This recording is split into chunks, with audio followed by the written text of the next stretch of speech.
ನಮಸ್ಕಾರ ಸ್ನೇಹಿತರೆ, ನನ್ನ ಹೆಸರು ಅರುಣ. ನಾನೊಬ್ಬ ಅಮೂಲ್ ರೋಗಿ. ದೇವರದೇ ಗುಂಪಿನ ಸಹಾಯ, ಹಿರಿಯ ಬಂಧುಗಳ ಅನುಭವ, ಬಲ ಭರವಸೆ ಹಾಗೂ 12 ಹೆಜ್ಜೆಗಳು ಈ ಕಾರ್ಯಕ್ರಮ. ಕುಡಿಯುವಂತಹ ಯಾವ ಮಾನಸಿಕ ಸೆಳೆತ ಇಲ್ಲ ಸ್ನೇಹಿತರೆ. ಚೆನ್ನಾಗಿದ್ದೀನಿ. ಮೊದಲಿಗೆ ಗುಂಪಿನಲ್ಲಿ ಕ್ಷಮೆ ಕೇಳ್ತೀನಿ. ನಿನ್ನೆ ನಾನು ಅನ್ಅವಾಯ್ಡಬಲ್ ಸಿಚುವೇಶನ್, ಅದು ಏನು ಮಾಡ್ಲಿಕ್ಕೆ ಆಗಲಿಲ್ಲ ನನಗೆ. ಹಿಂಗಾಗಿ ನಾನು ಅರ್ಧಕ್ಕೆ ನಿಲ್ಲಿಸಬೇಕಾಯ್ತು. ಅದಕ್ಕೆ ಗುಂಪಿನಲ್ಲಿ ನಾನು ಕ್ಷಮೆ ಕೇಳ್ತೀನಿ. ನಾನು ಪ್ರಯತ್ನ ಪಟ್ಟೆ ಏನಾದರೂ ಮಾಡಿ ಮೀಟಿಂಗ್ ಮುಗಿದ ನಂತರ ಮಾಡೋಣ ಅಂತ ಹೇಳಿ, ಆದರೆ ಆಗಲಿಲ್ಲ. ಒಂದು ವೇಳೆ ನಾನು ಮೀಟಿಂಗ್ ನಿಲ್ಲಿಸಲಿಲ್ಲ ಅಂದರೆ ಒಂದು ಸ್ವಲ್ಪ ಕಷ್ಟ ಆಗ್ತಿತ್ತು. ಅದಕ್ಕಿಂತ ಹೆಚ್ಚಾಗಿ ಮತ್ತೆ ಆ ಕಡೆ ಇದ್ದವರು ಬೇಜಾರು ಮಾಡ್ಕೊಳ್ತಿದ್ರು. ಹಿಂಗಾಗಿ ನಾನು ಅರ್ಧಕ್ಕೆ ನಿಲ್ಲಿಸಬೇಕಾಯ್ತು ಸ್ನೇಹಿತರೆ. ಮತ್ತೊಮ್ಮೆ ಗುಂಪಿನಲ್ಲಿ ಕ್ಷಮೆ ಕೇಳ್ತಾ ಇವತ್ತಿನ ದಿನ ನಾವು ಮುಂದುವರಿಸೋಣ ಸ್ನೇಹಿತರೆ, ಮುಂದುವರಿಸೋಣ. ಯಾಕಂದ್ರೆ ನಿನ್ನೆ ನಾನು 89ನೇ ಪೇಜಿನ 2ನೇ ಪ್ಯಾರಾಗ್ರಾಫ್ ಒಂದು ಮುಗಿಸಿದ್ದೆ ಆಕ್ಚುಲಿ. ಸೊ ಅದನ್ನು ಇನ್ನೊಮ್ಮೆ ನೋಡ್ಬೇಕಾದ್ರೆ ನಾವು ಈ ಅನಿಪೇಕ್ಷಿತ ಅಥವಾ ಅನಪೇಕ್ಷಿತ ಅಥವಾ ಡಿಸ್ಅಗ್ರೀಬಲ್ ಅಂತ ಹೇಳ್ತೀವಿ, ಅಥವಾ ಅನ್ಎಕ್ಸ್ಪೆಕ್ಟೆಡ್, ಮುಂಗಾಣದ ಅಂತ ಹೇಳ್ತೀವಿ, ಅಥವಾ ಮುಂದೆ ಕಾಣದಂತಹ ಸಮಸ್ಯೆಗಳು ಬಂದಾಗ ಮಾತ್ರ, ಅಥವಾ ಸಮಸ್ಯೆಯನ್ನ ಬರಬಹುದು ಏನು ಅನ್ನುವಂತಹ ಒಂದು ಸ್ಥಿತಿಯಲ್ಲಿ ನಾವು ಸ್ವನಿಯಂತ್ರಣವನ್ನ ಮಾಡಬೇಕಾಗಿಲ್ಲ ಸ್ನೇಹಿತರೆ. ನಾಟ್ ಓನ್ಲಿ ಅಂತ ಹೇಳ್ತಾರ ಅವ್ರು, ಯಾವಾಗ ಅನ್ಎಕ್ಸ್ಪೆಕ್ಟೆಡ್ ಪ್ರಾಬ್ಲಮ್ಸ್ ಬರ್ತಾವ ಅಥವಾ ಡಿಸ್ಅಗ್ರಿಬಲ್ ಪ್ರಾಬ್ಲಮ್ ಬರ್ತಾವ ಅವಾಗ ಮಾತ್ರ ಈ ಸೆಲ್ಫ್ ಕಂಟ್ರೋಲ್ ಅಥವಾ ಅದನ್ನ ಈ ಕಾಲ್ ಫಾರ್ ಸೆಲ್ಫ್ ಕಂಟ್ರೋಲ್ ಅನ್ನುವಂಥದ್ದು ಬೇಕಾಗಿಲ್ಲ ಅಂತ ಹೇಳ್ತಾರೆ.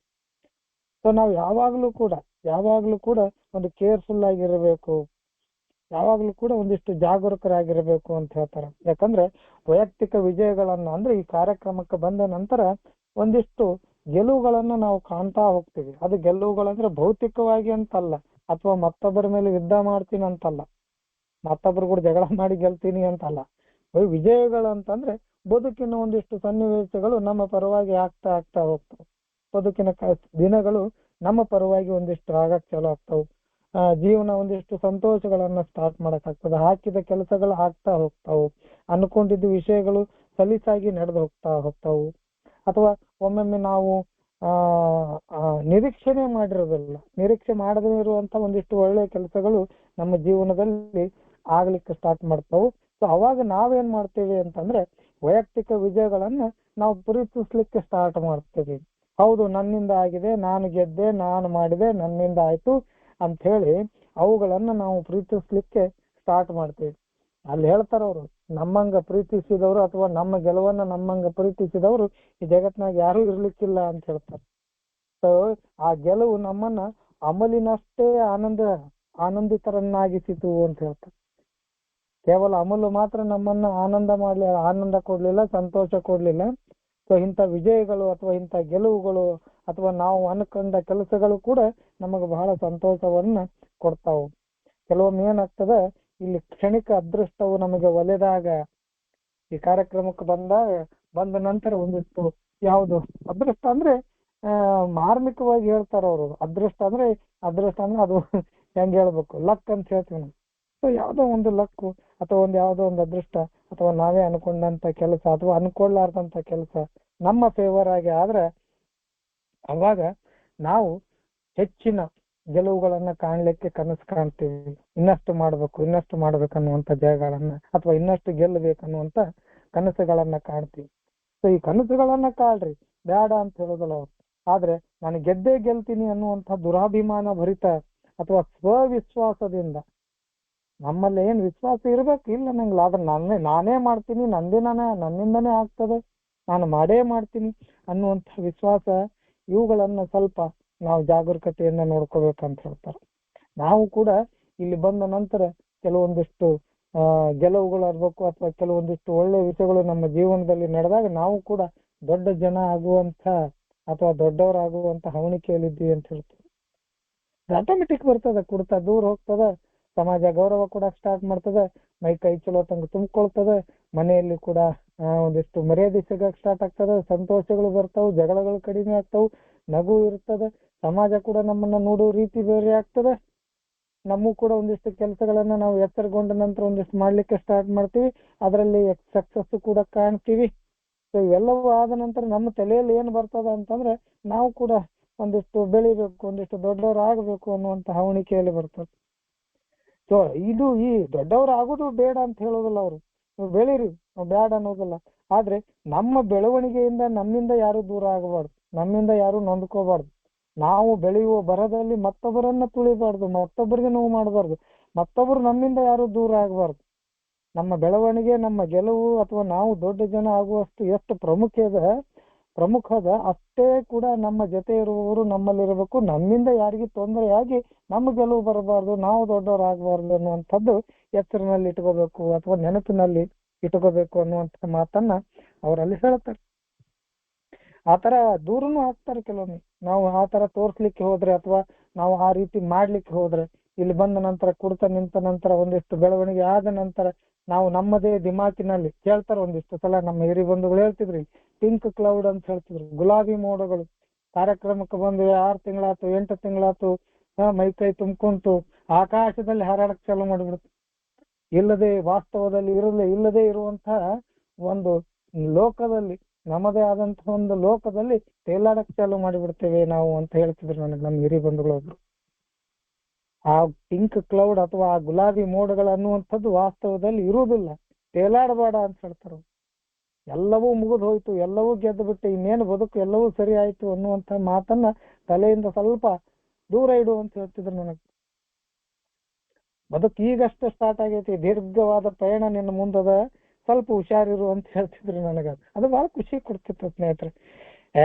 ಅದೇನಕ್ಕೆ ತಗೋರಿ ಅನ್ನುವಂಥ ಮನಸ್ಸು ಒಮ್ಮೆ ಹೇಳ್ತಿತ್ತು. ಆದ್ರೂ ಕೂಡ ಸೂಕ್ಷ್ಮವಾಗಿ ಯೋಚನೆ ಮಾಡಿದಾಗ ಆ ಹಿರಿಯ ಬಂದು ಹೇಳಿದ್ದು ಅತ್ಯಂತ ಕರೆಕ್ಟ್ ಅನ್ನಿಸ್ತಿತ್ತು ಸ್ನೇಹಿತರೆ, ಬಹಳ ಕರೆಕ್ಟ್ ಅನ್ನಿಸ್ತಿತ್ತು. ಸೊ ಇಲ್ಲಿ ಮುಂದೆ ಏನಾಗ್ತದೆ ಇವತ್ತು ನೋಡೋಣ ಸ್ನೇಹಿತರೆ. ನಾನು ಕೂಡ ಇಲ್ಲಿ ಸ್ಕ್ರೀನ್ ಶೇರ್ ಮಾಡ್ತೀನಿ.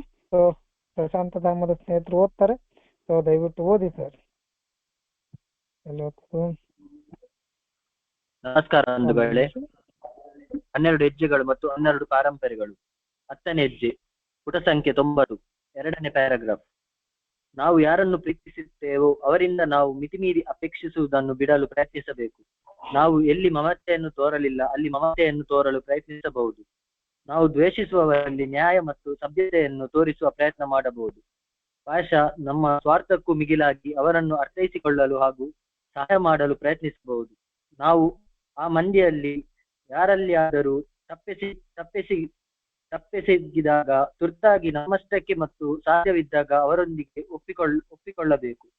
ಸಭ್ಯತೆ, ಮಮತೆ, ನ್ಯಾಯ ಮತ್ತು ಪ್ರೀತಿ ಇವುಗಳ ಇತರರೊಂದಿಗೆ ಸಂವಾದಕ್ಕೆ ಬಹಳ ಅಗತ್ಯವಾದ ಕೀಲ್ಗೈಗಳಾಗಿವೆ. ನಾವು ಸಂಶಯಕ್ಕೆ ಬಲಿಯಾದ ಪ್ರತಿ ಬಾರಿಯೂ ನನ್ನ ಇಚ್ಛೆ ಅಲ್ಲ ನಿನ್ನ ಇಚ್ಛೆ ಎಂತಾಗಲಿ ಎಂದು ಹೇಳಲು ಸ್ವಲ್ಪ ಸಮಯ ತೆಗೆದುಕೊಳ್ಳಬಹುದು. ಹಾಗಾಗಿ ನಾವು ನಮ್ಮನ್ನೇ ಕೇಳಿಕೊಳ್ಳಬಹುದು. ಇವತ್ತಿನ ಮಟ್ಟಿಗೆ ಇತರರು ನನ್ನೊಂದಿಗೆ ಹೇಗಿರಬೇಕೆಂದು ನಾವು ಅಪೇಕ್ಷಿಸುವ ರೀತಿಯಲ್ಲಿ ನಾನು ಅವರೊಂದಿಗೆ ವ್ಯವಹರಿಸುತ್ತಿದ್ದೇನೆಯೇ?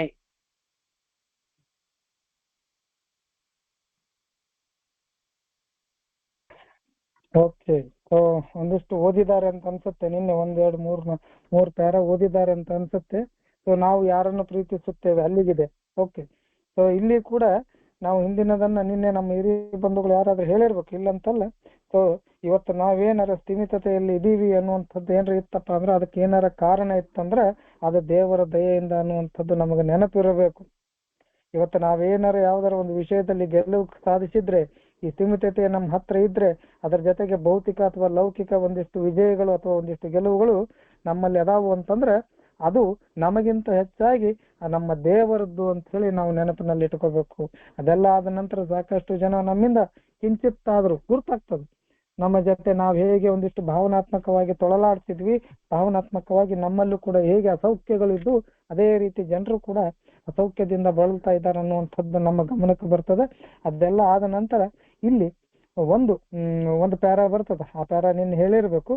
ಅದಾದ ನಂತರ ನಾವು ಇಲ್ಲಿ ಹೇಳ್ತೀವಿ, ಇಲ್ಲಿ ಬಂದ ನಂತರ ನಾವು ಏನ್ ಮಾಡಬೇಕು ಅಥವಾ ನಮ್ಮ ಬದುಕಲ್ಲಿ ನಾವ್ ಏನ್ ಅಳವಡಿಸ್ಕೋಬೇಕು ಅನ್ನುವಂಥದ್ದು ಹೇಳ್ತಾರಪ್ಪ ಅಂದ್ರೆ, ನಾವು ಯಾರನ್ನ ಹೆಚ್ಚಿಗೆ ಪ್ರೀತಿಸ್ತೀವಿ ಅವರಿಂದ ನಾವು ಮಿತಿ ಮೀರಿ ಅಪೇಕ್ಷಿಸುವುದನ್ನ ಬಿಡಲು ಪ್ರಯತ್ನಿಸಬೇಕು. ಎಕ್ಸ್ಪೆಕ್ಟೇಷನ್, ಯಾರನ್ನ ನಾವು ಪ್ರೀತಿಸ್ತೀವಿ ಅವ್ರು ನಮಗಾಗಿ ಏನಾರ ಮಾಡ್ಬೇಕು ಅನ್ನುವಂಥ ನಿರೀಕ್ಷೆಯನ್ನ ಬಿಡಲಿಕ್ಕೆ ನಾವು ಪ್ರಯತ್ನ ಮಾಡಬೇಕು. ಅವರಿಂದ ನಾವು ಬಯಸುವುದನ್ನ ಬಿಡಲಿಕ್ಕೆ ನಾವು ಪ್ರಯತ್ನ ಮಾಡಬೇಕು.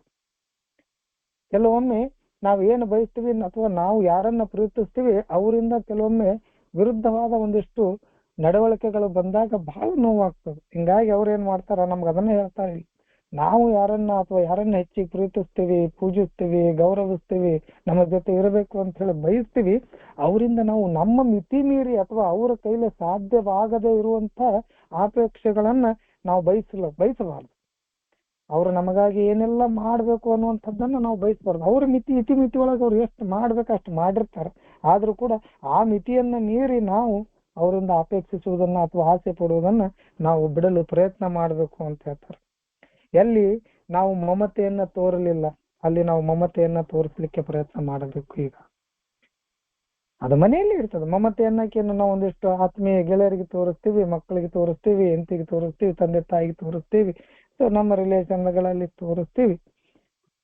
ಯಾವಕ್ಕಂದ್ರೆ ಕುಡಿತದ ಸಮಯದಲ್ಲಿ ಆ ಆತ್ಮೀಯತೆಯನ್ನ, ಆ ಮಮತೆಯನ್ನ ನಾವು ತೋರಿರ್ಲಿಲ್ಲ. ಅವುಗಳನ್ನ ತೋರ್ಲಿಕ್ಕೆ ನಾವು ಇವತ್ತು ಪ್ರಯತ್ನ ಮಾಡಬೇಕು. ಸೊ ನಾವು ದ್ವೇಷಿಸುವವರಲ್ಲಿ ನ್ಯಾಯ ಮತ್ತು ಸಭ್ಯತೆಯನ್ನು ತೋರಿಸುವ ಪ್ರಯತ್ನ ಮಾಡಬಹುದು. ಬಹಳ ಇಂಪಾರ್ಟೆಂಟ್. ನಾವು ಯಾರನ್ನ ದ್ವೇಷಿಸ್ತೀವಿ, ನಮಗೆ ಯಾರು ಶತ್ರುಗಳು ಅಂತ ಹೇಳಿ ನಾವು ಅನ್ಕೊಂಡಿರ್ತೀವಿ, ಬಟ್ರೆ ಅವರನ್ನ ಕಂಡ್ರೆ ನಮಗ್ ಆಗುದಿಲ್ಲ ಅಂತ ಹೇಳಿ ಅನ್ಕೊಂಡಿರ್ತೀವಿ, ಅಂಥವ್ರಲ್ಲೂ ಕೂಡ ನಾವು ನ್ಯಾಯವನ್ನ ಅಥವಾ ಅವರ ಜೊತೆ ಒಂದು ಸಭ್ಯತೆಯಿಂದ ವರ್ತನೆಯನ್ನ ಮಾಡಬೇಕು ಅಂತ. ನ್ಯಾಯಯುತವಾಗಿರ್ಬೇಕು, ಸಭ್ಯತೆಯಿಂದ ಇರ್ಬೇಕು. ನನಗ್ ಹಿಂಗ್ ಮಾಡಿದಾನೆ ಅವ ನನ್ನ ಶತ್ರು ಅಂತೇಳಿ ಅವನಿಗೆ ಅನ್ಯಾಯ ಮಾಡುವಂತ ಪ್ರಯತ್ನಗಳನ್ನ ನಾವು ಮಾಡಬಾರ್ದು. ಯಾವುದೇ ಕಾರಣಕ್ಕೂ ನಮ್ಮ ಎದುರಿಗೆ ಬಂದಾಗ ನಾವು ನ್ಯಾಯಯುತವಾಗಿ ನಡ್ಕೋಬೇಕು. ಅದರ ಜೊತೆಗೆ ಕಠೋರತೆಯನ್ನ ಬಿಟ್ಟು ಸಭ್ಯತೆಯಿಂದ ನಾವು ಅವರ ಜೊತೆ ವರ್ತಿಸಬೇಕು. ಅದಾದ ನಂತರ ಅವ್ರು ಹೇಳ್ತಾರೆ ಇಲ್ಲಿ ಏನಪ್ಪಾ ಅಂತಂದ್ರೆ, ಪ್ರಾಯಶಃ ನಮ್ಮ ಸಾಮರ್ಥ್ಯಕ್ಕೂ ಮಿಗಿಲಾಗಿ ಅವರನ್ನು ಅರ್ಥೈಸಿಕೊಳ್ಳುವ ಹಾಗೂ ಸಹಾಯ ಮಾಡಲು ನಾವು ಪ್ರಯತ್ನಿಸಬಹುದು. ನಮಗನಿಸ್ತದ, ಏನ್ರಿ ನಾವು ದ್ವೇಷ ಮಾಡೋರ್ಗೆಲ್ಲ ಸಹಾಯ ಮಾಡಂತೀರಿ, ನಾವು ಯಾರನ್ನ ದ್ವೇಷಿಸ್ತೀವಿ, ಯಾರ ಮೇಲೆ ನಮ್ಗೆ ಕೋಪ ಇದೆ, ಯಾರು ನಮಗೆ ಅನ್ಯಾಯ ಮಾಡ್ಯಾರ ಅಂತವ್ರಿಗೆಲ್ಲರಿಗೂ ನೀವು ಅವರನ್ನ ಅರ್ಥ ಮಾಡ್ಕೊಳಕ್ ಹೋಗಂತೀರಿ. ಅರ್ಥ ಮಾಡ್ಕೊಳ್ಳೋದು ಅಷ್ಟ ಅಲ್ಲ, ಮತ್ತ ಅವ್ರಿಗೆ ಸಹಾಯ ಮಾಡುವಂತೀರಿ. ಎಸ್, ಪರಿವರ್ತನೆಗಳಾಗೋದೇ ಇಂಥಲ್ಲಿ. ನಾವು ಯಾರನ್ನ ದ್ವೇಷಿಸ್ತಿರ್ತೀವಿ ಅಥವಾ ಯಾರು ನಮಗೆ ಅನ್ಯಾಯ ಮಾಡಿದಾರ ಅವರನ್ನ ನಾವು ಯಾವಾಗ ಪ್ರೀತಿಸಲು ಕಲಿತೀವಿ, ಯಾವಾಗ ನಾವು ಅವರನ್ನ ಗೌರವ ಕೊಡ್ತೀವಿ, ಯಾವಾಗ ಅವ್ರಿಗೆ ಸಹಾಯ ಮಾಡ್ಲಿಕ್ಕೆ ಮುಂದೆ ಹೋಗ್ತೀವಿ, ಅಲ್ಲಿ ಪರಿವರ್ತನೆಗಳಾಗ್ತಾವ ಸ್ನೇಹಿತರೆ. ಆ ಸಂಬಂಧಗಳು ಮತ್ತೆ ಬರ್ತಾವ ನಮ್ಗೆ ವಾಪಸ್ಸಾಗಿ. ಅದ್ರ ಜೊತೆಗೆ ಹೇಳ್ತಾರ ಅವ್ರು, ನಾವು ಆ ಮಂದಿಯಲ್ಲಿ ಯಾರಲ್ಲಾದ್ರೂ ತಪ್ಪಿ ಸಿಗಿದಾಗ, ಅಂತವ್ರ ಜೊತೆ ಯಾರಲ್ಲಿ ಆದರೂ ನಾವು ತಪ್ಪಿ ಸಿಗಿದಾಗ ಅಥವಾ ತುರ್ತಾಗಿ ನಮ್ಮಷ್ಟಕ್ಕೆ ನಮಗೆ ಮತ್ತು ಸಾಧ್ಯವಿದ್ದಾಗ ಅವರೊಂದಿಗೆ ನಾವು ಒಪ್ಕೋಬೇಕು. ಒಂದ್ ವೇಳೆ ನಮ್ದ ತಪ್ಪಾಗಿದ್ರು ಕೂಡ ನಾವು ಒಪ್ಕೋಬೇಕು ಅಂತ ಹೇಳ್ತಾರೆ. ಸಭ್ಯತೆ, ಮಮತೆ, ನ್ಯಾಯ ಮತ್ತು ಪ್ರೀತಿ ಇವುಗಳು ಇತರರೊಂದಿಗೆ ಸೌಹಾರ್ದಕ್ಕೆ ಅಗತ್ಯದ ಕೀಲಿ ಕೈಗಳಾಗಿವೆ.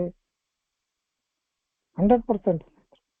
ನಮ್ಮಲ್ಲಿ ಏನು ರಾಗ, ದ್ವೇಷ, ಕೋಪ, ಸಿಟ್ಟು, ಅಸೂಹೆ, ಪ್ರತಿಕಾರದ ಮನೋಭಾವನೆಗಳ ಬದಲಿಗೆ ನಾವು ಇಲ್ಲಿ ಸಭ್ಯತೆಯಿಂದ ನಡ್ಕೋಬೇಕು. ಅವ್ರ ಬಗ್ಗೆ ಪ್ರೀತಿ, ಮಮತೆಯನ್ನು ತೋರಿಸ್ಬೇಕು, ನ್ಯಾಯಯುತವಾಗಿರ್ಬೇಕು. ನಾವು ಯಾವಾಗ್ಲೂ ಕೂಡ ಅವ್ರಿಗೆ ಜಸ್ಟಿಸ್ ಅಥವಾ ನ್ಯಾಯವನ್ನ ಕೊಡಲಿಕ್ಕೆ ನಾವು ಪ್ರಯತ್ನ ಮಾಡಬೇಕು. ಸೊ ಇತರರೊಂದಿಗೆ ಸೌಹಾರ್ದಯುತವಾಗಿ ಬಾಳಬೇಕಾದ್ರೆ ಇವೆಲ್ಲವೂ ಕೀಲಿಕೈ ಆಗ್ಯಾವ ಅಂತ ಹೇಳ್ತಾರ 100%. ನೀವು ಯಾವಾಗ ನಮ್ಮಲ್ಲಿ ನಾವು ಇವುಗಳ ಬದಲಾವಣೆಯನ್ನ ತೆಗೆದುಕೊಳ್ಳಿಕ್ ಹೋಗ್ತೀವಿ, ಆಟೋಮೆಟಿಕ್ ಆಗಿ ಎಲ್ಲವೂ ಚೇಂಜ್ ಆಗ್ತವೆ ಸ್ನೇಹಿತರೆ. ಎಂತ ಎದುರಿಗಿದ್ದಂತ ಮನುಷ್ಯ ಕರಿಗೆ ಕರ್ತಾನೆ. ಬಹಳ ಇಂಪಾರ್ಟೆಂಟ್ ಹೇಳ್ತಾರೆ. Courtesy, kindness, justice and love are the key notes ಅಂತ ಹೇಳ್ತಾರೆ. ಇವುಗಳನ್ನ ನಮ್ಮ ಜೀವನದಲ್ಲಿ ಅಳವಡಿಸಿಕೊಳ್ಳಿಕ್ಕೆ ನಾವು ಪ್ರಯತ್ನ ಮಾಡ್ಬೇಕು ಈಗ ಅಂತ ಹೇಳ್ತಾರೆ. ಸೊ ನಾವು ಸಂಶಯಕ್ಕೆ ಬಲಿಯಾದ ಪ್ರತಿ ಬಾರಿಯೂ ಒಂದ್ ವೇಳೆ ನಮಗೆ ಸಂಶಯ ಬಂತು, ಯಾರೋ ನಮ್ಮನ್ನ ಹಾರ್ನ್ ಮಾಡ್ತಾ ಇದಾರೆ, ಯಾರೋ ನಮಗೆ ಕೆಡಕು ಮಾಡ್ತಾ ಇದಾರೆ, ಅಥವಾ ಯಾರೋ ನಮಗಾಗಿ ಏನೋ ಅನ್ಯಾಯ ಮಾಡ್ತಾ ಇದಾರೆ, ಅಥವಾ ನಮ್ಮ ಬಗ್ಗೆ ಕೆಟ್ಟದ್ದನ್ನ ಬಯಸ್ತಾ ಇದಾರೆ, ಅಥವಾ ಕೆಟ್ಟದ್ದನ್ನ ಮಾಡ್ತಾ ಇದಾರೆ ಅಂತ ಹೇಳಿ ನಮಗೆ ಏನಾರ ಸಂಶಯ ಬಂದ್ರೆ, ಕೇವಲ ಸಂಶಯ ಬಂದ್ರೆ ಅದಾಗ ನೀನ್ doubts we can always pass. ಒಂದು ಕ್ಷಣ ವಿರಮಿಸಬೇಕು ಅಂತ ಹೇಳ್ತಾರೆ. ಪಾಸ್ ನಿಲ್ಲಬೇಕು, ಒಂದು ಕ್ಷಣ ನಿಲ್ಲಬೇಕು, ನಿಂತು ಹೇಳಬೇಕು ಏನಂತಂದ್ರೆ, not my will but thine be done. ನನ್ನ ಇಚ್ಛೆ ಇಲ್ಲ, ನಿನ್ನ ಇಚ್ಛೆ ಅಂತಾಗ್ಲಿ. ಯಾಕಂದ್ರೆ ನಮ್ಮ ಬದುಕಿನ ಪ್ರತಿಯೊಂದು ಕ್ಷಣವು ಇವತ್ತು ದೇವ್ರು ನೋಡ್ಕೋತಾನ. ನಾವ್ಯಾಕೆ ತಲೆ ಕೆಡಿಸ್ಕೋಬೇಕು ಅದ್ರ ಬಗ್ಗೆ? ಯಾರು ಏನ್ ಮಾಡಿದ್ರು ನನಗೇನ್ ಆಗುದಿಲ್ಲ ಅನ್ನುವಂಥದ್ದು ನಮ್ಗೆ ಗೊತ್ತಾಗಬೇಕತಿ ಇಲ್ಲಿ ಬಂದ ನಂತರ. ಹಂಗಂತೇಳಿ ನಾವು ಉಡಾಫೆಯಾಗಿರುವುದಿಲ್ಲ, ಉಡಾಫೆಯಾಗಿ ವರ್ತನೆ ತೋರುದಿಲ್ಲ, ಅಹಮ್ಮಿಂದ ನಡ್ಕೊಳ್ಳೋದಿಲ್ಲ, ದೇವ್ರು ನನ್ನನ್ನು ನೋಡ್ಕೋತಾನ, ದೇವ್ರು ನನ್ನನ್ನು ಕಾಪಾಡ್ತಾನ ಅಂತ ಹೇಳಿ ಇರುವುದಿಲ್ಲ. ನಾವು ಸಕ್ಕಿನಿಂದ ಇರುವುದಿಲ್ಲ, ಅದು ಇರುವುದು ಅಲ್ಲ, ಇರಬಾರ್ದು ಅಂತ ಹೇಳ್ತಾರ. ಪ್ರೀತಿ, ಮಮತೆ, ಗೌರವದಿಂದ ಮತ್ತೊಬ್ಬರಲ್ಲಿ ಪ್ರೀತಿಯನ್ನು ಕಾಣಬೇಕು ಅಂತ ಹೇಳ್ತಾರೆ. ಒಂದ್ ವೇಳೆ ನಮಗ್ ಹಂಗೇನಾರ ಡೌಟ್ ಬಂದ್ರು ಕೂಡ ನಾವು ನಿನ್ ದೇವ್ರ ಇಚ್ಛೆ ಏನೈತೆ ಅದ್ರಂಗ ಆಗ್ಲಿ, ನಾ ಯಾಕೆ ತಲೆ ಕೆಡ್ಸ್ಕೊಳೋದು? ಸ್ವಲ್ಪ ಸಮಯ ಬೇಕಾಗ್ತದೆ, ಸಮಯನೂ ತಗೋಬಹುದು, ಬಟ್ ಹಾಗಾಗಿ ನಾವು ಕೇಳ್ಕೋಬೇಕಾಗ್ತದೆ ಸ್ನೇಹಿತರೆ. One day at a time ಅಂತ ಹೇಳ್ತೀವಲ್ಲ, ಈ ದಿನದ ಮಟ್ಟಿಗೆ, ಇವತ್ತಿನ ಮಟ್ಟಿಗೆ.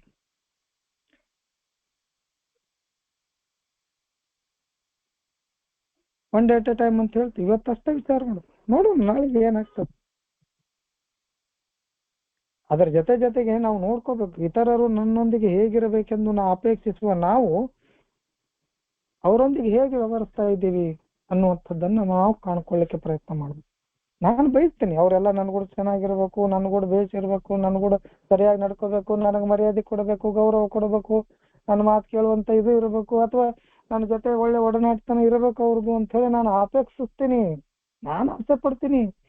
ನಾನು ಆಸೆ ಪಟ್ಟಂಗ ಅವ್ರು ಮಾಡ್ಬೇಕು ಅಂತಂದ್ರೆ ನಾನು ಹೇಗಿರ್ಬೇಕು, ಅವ್ರ ಜೊತೆ ನನ್ನ ವರ್ತನೆಗಳು ಹೇಗಿರ್ಬೇಕು, ಅವುಗಳನ್ನ ನಾನು ನೋಡ್ತಾ ಇದ್ದೀನ, ನನ್ನ ವ್ಯವಹಾರ ಹೇಗಿದೆ ಅನ್ನುವಂಥದ್ದನ್ನ ನಾನು ಗಮನಿಸಬೇಕು ಇಲ್ಲಿ ಅಂತ ಹೇಳ್ತಾರ ಅವ್ರು. ಸೊ ಇಲ್ಲಿ every action is having reaction ಅಂತ ಹೇಳ್ತೀವಿ. ನಾನು ಹೇಗೆ ಆಕ್ಷನ್ ಮಾಡ್ತೀನಿ ಆ ಕಡೆಯಿಂದ ರಿಯಾಕ್ಷನ್ ಬರ್ತದ. ನಾನು ಪ್ರೀತಿ ತೋರಿಸಿದ್ರೆ ಪ್ರೀತಿ ಬರ್ತದ, ನಾನು ದ್ವೇಷ ತೋರಿಸಿದ್ರೆ ದ್ವೇಷ ಬರ್ತದೆ. ಅದನ್ನೇ ಅವ್ರು ಹೇಳ್ತಾರೆ. ನಮ್ಮನ್ನ ನಾವು ನೋಡ್ಬೇಕು, ನನ್ನ ವರ್ತನೆಗಳು ಹೇಗಿದೆ ಇತರರೊಂದಿಗೆ, ಅದರ ಮೇಲೆ ನನಗೆ ಮರ್ಯಾದೆ ಸಿಗೋದು, ನನಗೆ ಒಳ್ಳೇದು ಮಾಡೋದು, ನನ್ಗೂಡ ಅವ್ರು ಚೆನ್ನಾಗಿರೋದು, ಅದೇ ಡಿಸೈಡ್ ಆಗ್ತದೆ.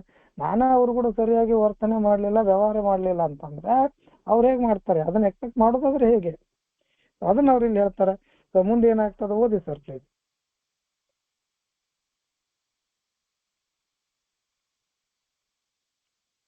ಸಂಜೆಯಾಗುತ್ತಲೇ, ಅದರಲ್ಲೂ ನಾವು ರಾತ್ರಿ ಮಲಗುವುದಕ್ಕೆ ಹೋಗುವ ಮೊದಲು ನಮ್ಮಲ್ಲಿ ಹೆಚ್ಚಿನವರು ಅವತ್ತಿನ ಒಂದು ಪಟ್ಟಿ ಮಾಡುತ್ತಾರೆ. ಪರಿಶೀಲನಾ ಪಟ್ಟಿಯನ್ನು ಕೆಲವು ಕೆಂಪು ಶಾಯಿಯಲ್ಲಷ್ಟೇ ಮಾಡಲಾಗುವುದು ಅಲ್ಲ ಎಂಬುದನ್ನು ನೆನಪಿಸಿಕೊಳ್ಳಲು ಇದೊಂದು ಉತ್ತಮ ಅವಕಾಶ. ನಾವು ಯಾವುದನ್ನಾದರೂ ಕಿಂಚಿತ್ತಾದರೂ ಸರಿಯಾಗಿ ಚೆನ್ನಾಗಿ ಮಾಡದೇ ಇರುವ ದಿನವೂ ಇರುವುದು ಅಪರೂಪ. ನಿಜವಾಗಿ ನಮ್ಮ ಎಚ್ಚರಿಕೆ ವೇಳೆಯು ಹಲವಾರು ಕ್ರಿಯಾತ್ಮಕ ಚಟುವಟಿಕೆಗಳಿಂದ ಕೂಡಿರುತ್ತದೆ. ಒಳ್ಳೆಯ ಆಲೋಚನೆಗಳು, ಒಳ್ಳೆಯ ಉದ್ದೇಶಗಳು, ಒಳ್ಳೆಯ ಕಾರ್ಯಗಳು ನಮ್ಮ ದೃಷ್ಟಿಗೆ ಕಾಣುವಂತೆ ಇರುತ್ತವೆ. ನಾವು ಬಹಳಷ್ಟು ಪ್ರಯತ್ನಿಸಿ ಸೋತರೂ ಸಹ ಅದನ್ನೇ ನಮ್ಮ ಅತಿ ಉತ್ತಮ ಲಾಭವಾಗಿ ಮಾರ್ಪಡಿಸಿಕೊಳ್ಳಬಹುದು ಮತ್ತು ಇಂತಹ ಸಂದರ್ಭಗಳಲ್ಲಿ ಸೋಲಿನ ನೋವನ್ನು ಲಾಭದ ಹೆಜ್ಜೆಯಾಗಿ ಪರಿವರ್ತಿಸಬಹುದು. ಅದರಿಂದ ನಮಗೆ ಮುಂದುವರಿಯುವ ಉತ್ತೇಜನವೂ ದೊರೆಯುತ್ತದೆ. ತಾನು ಹೇಳುತ್ತಿರುವುದು ಏನೆಂಬುದು ಚೆನ್ನಾಗಿ ತಿಳಿದ ಒಬ್ಬರು ಒಮ್ಮೆ ಹೇಳಿದ ಮಾತೆಂದರೆ, ನೋವೆಂಬುದು ಎಲ್ಲ ಆತ್ಮಿಕ ಬೆಳವಣಿಗೆಯ ಮೆಟ್ಟಿಲುಗಳು ಎಂದು. ನಾವು ಬಂಧುಗಳು ಹೃದಯಾಂತರಾಳದಿಂದ ಈ ಮಾತನ್ನು ಒಪ್ಪುತ್ತೇವೆ, ಏಕೆಂದರೆ ನಮಗೆ ಸೀಮಿತತ್ವದ ಮೊದಲ ನೋವು ಅನುಭವದಲ್ಲಿದೆ, ಅಲ್ಲದೆ ಪ್ರಶಾಂತತೆಯ ಮೊದಲಿನ ಭಾವುಕತೆಯ ತೋಳಲಾಟದ ನೋವು ನೆನಪಲ್ಲಿದೆ.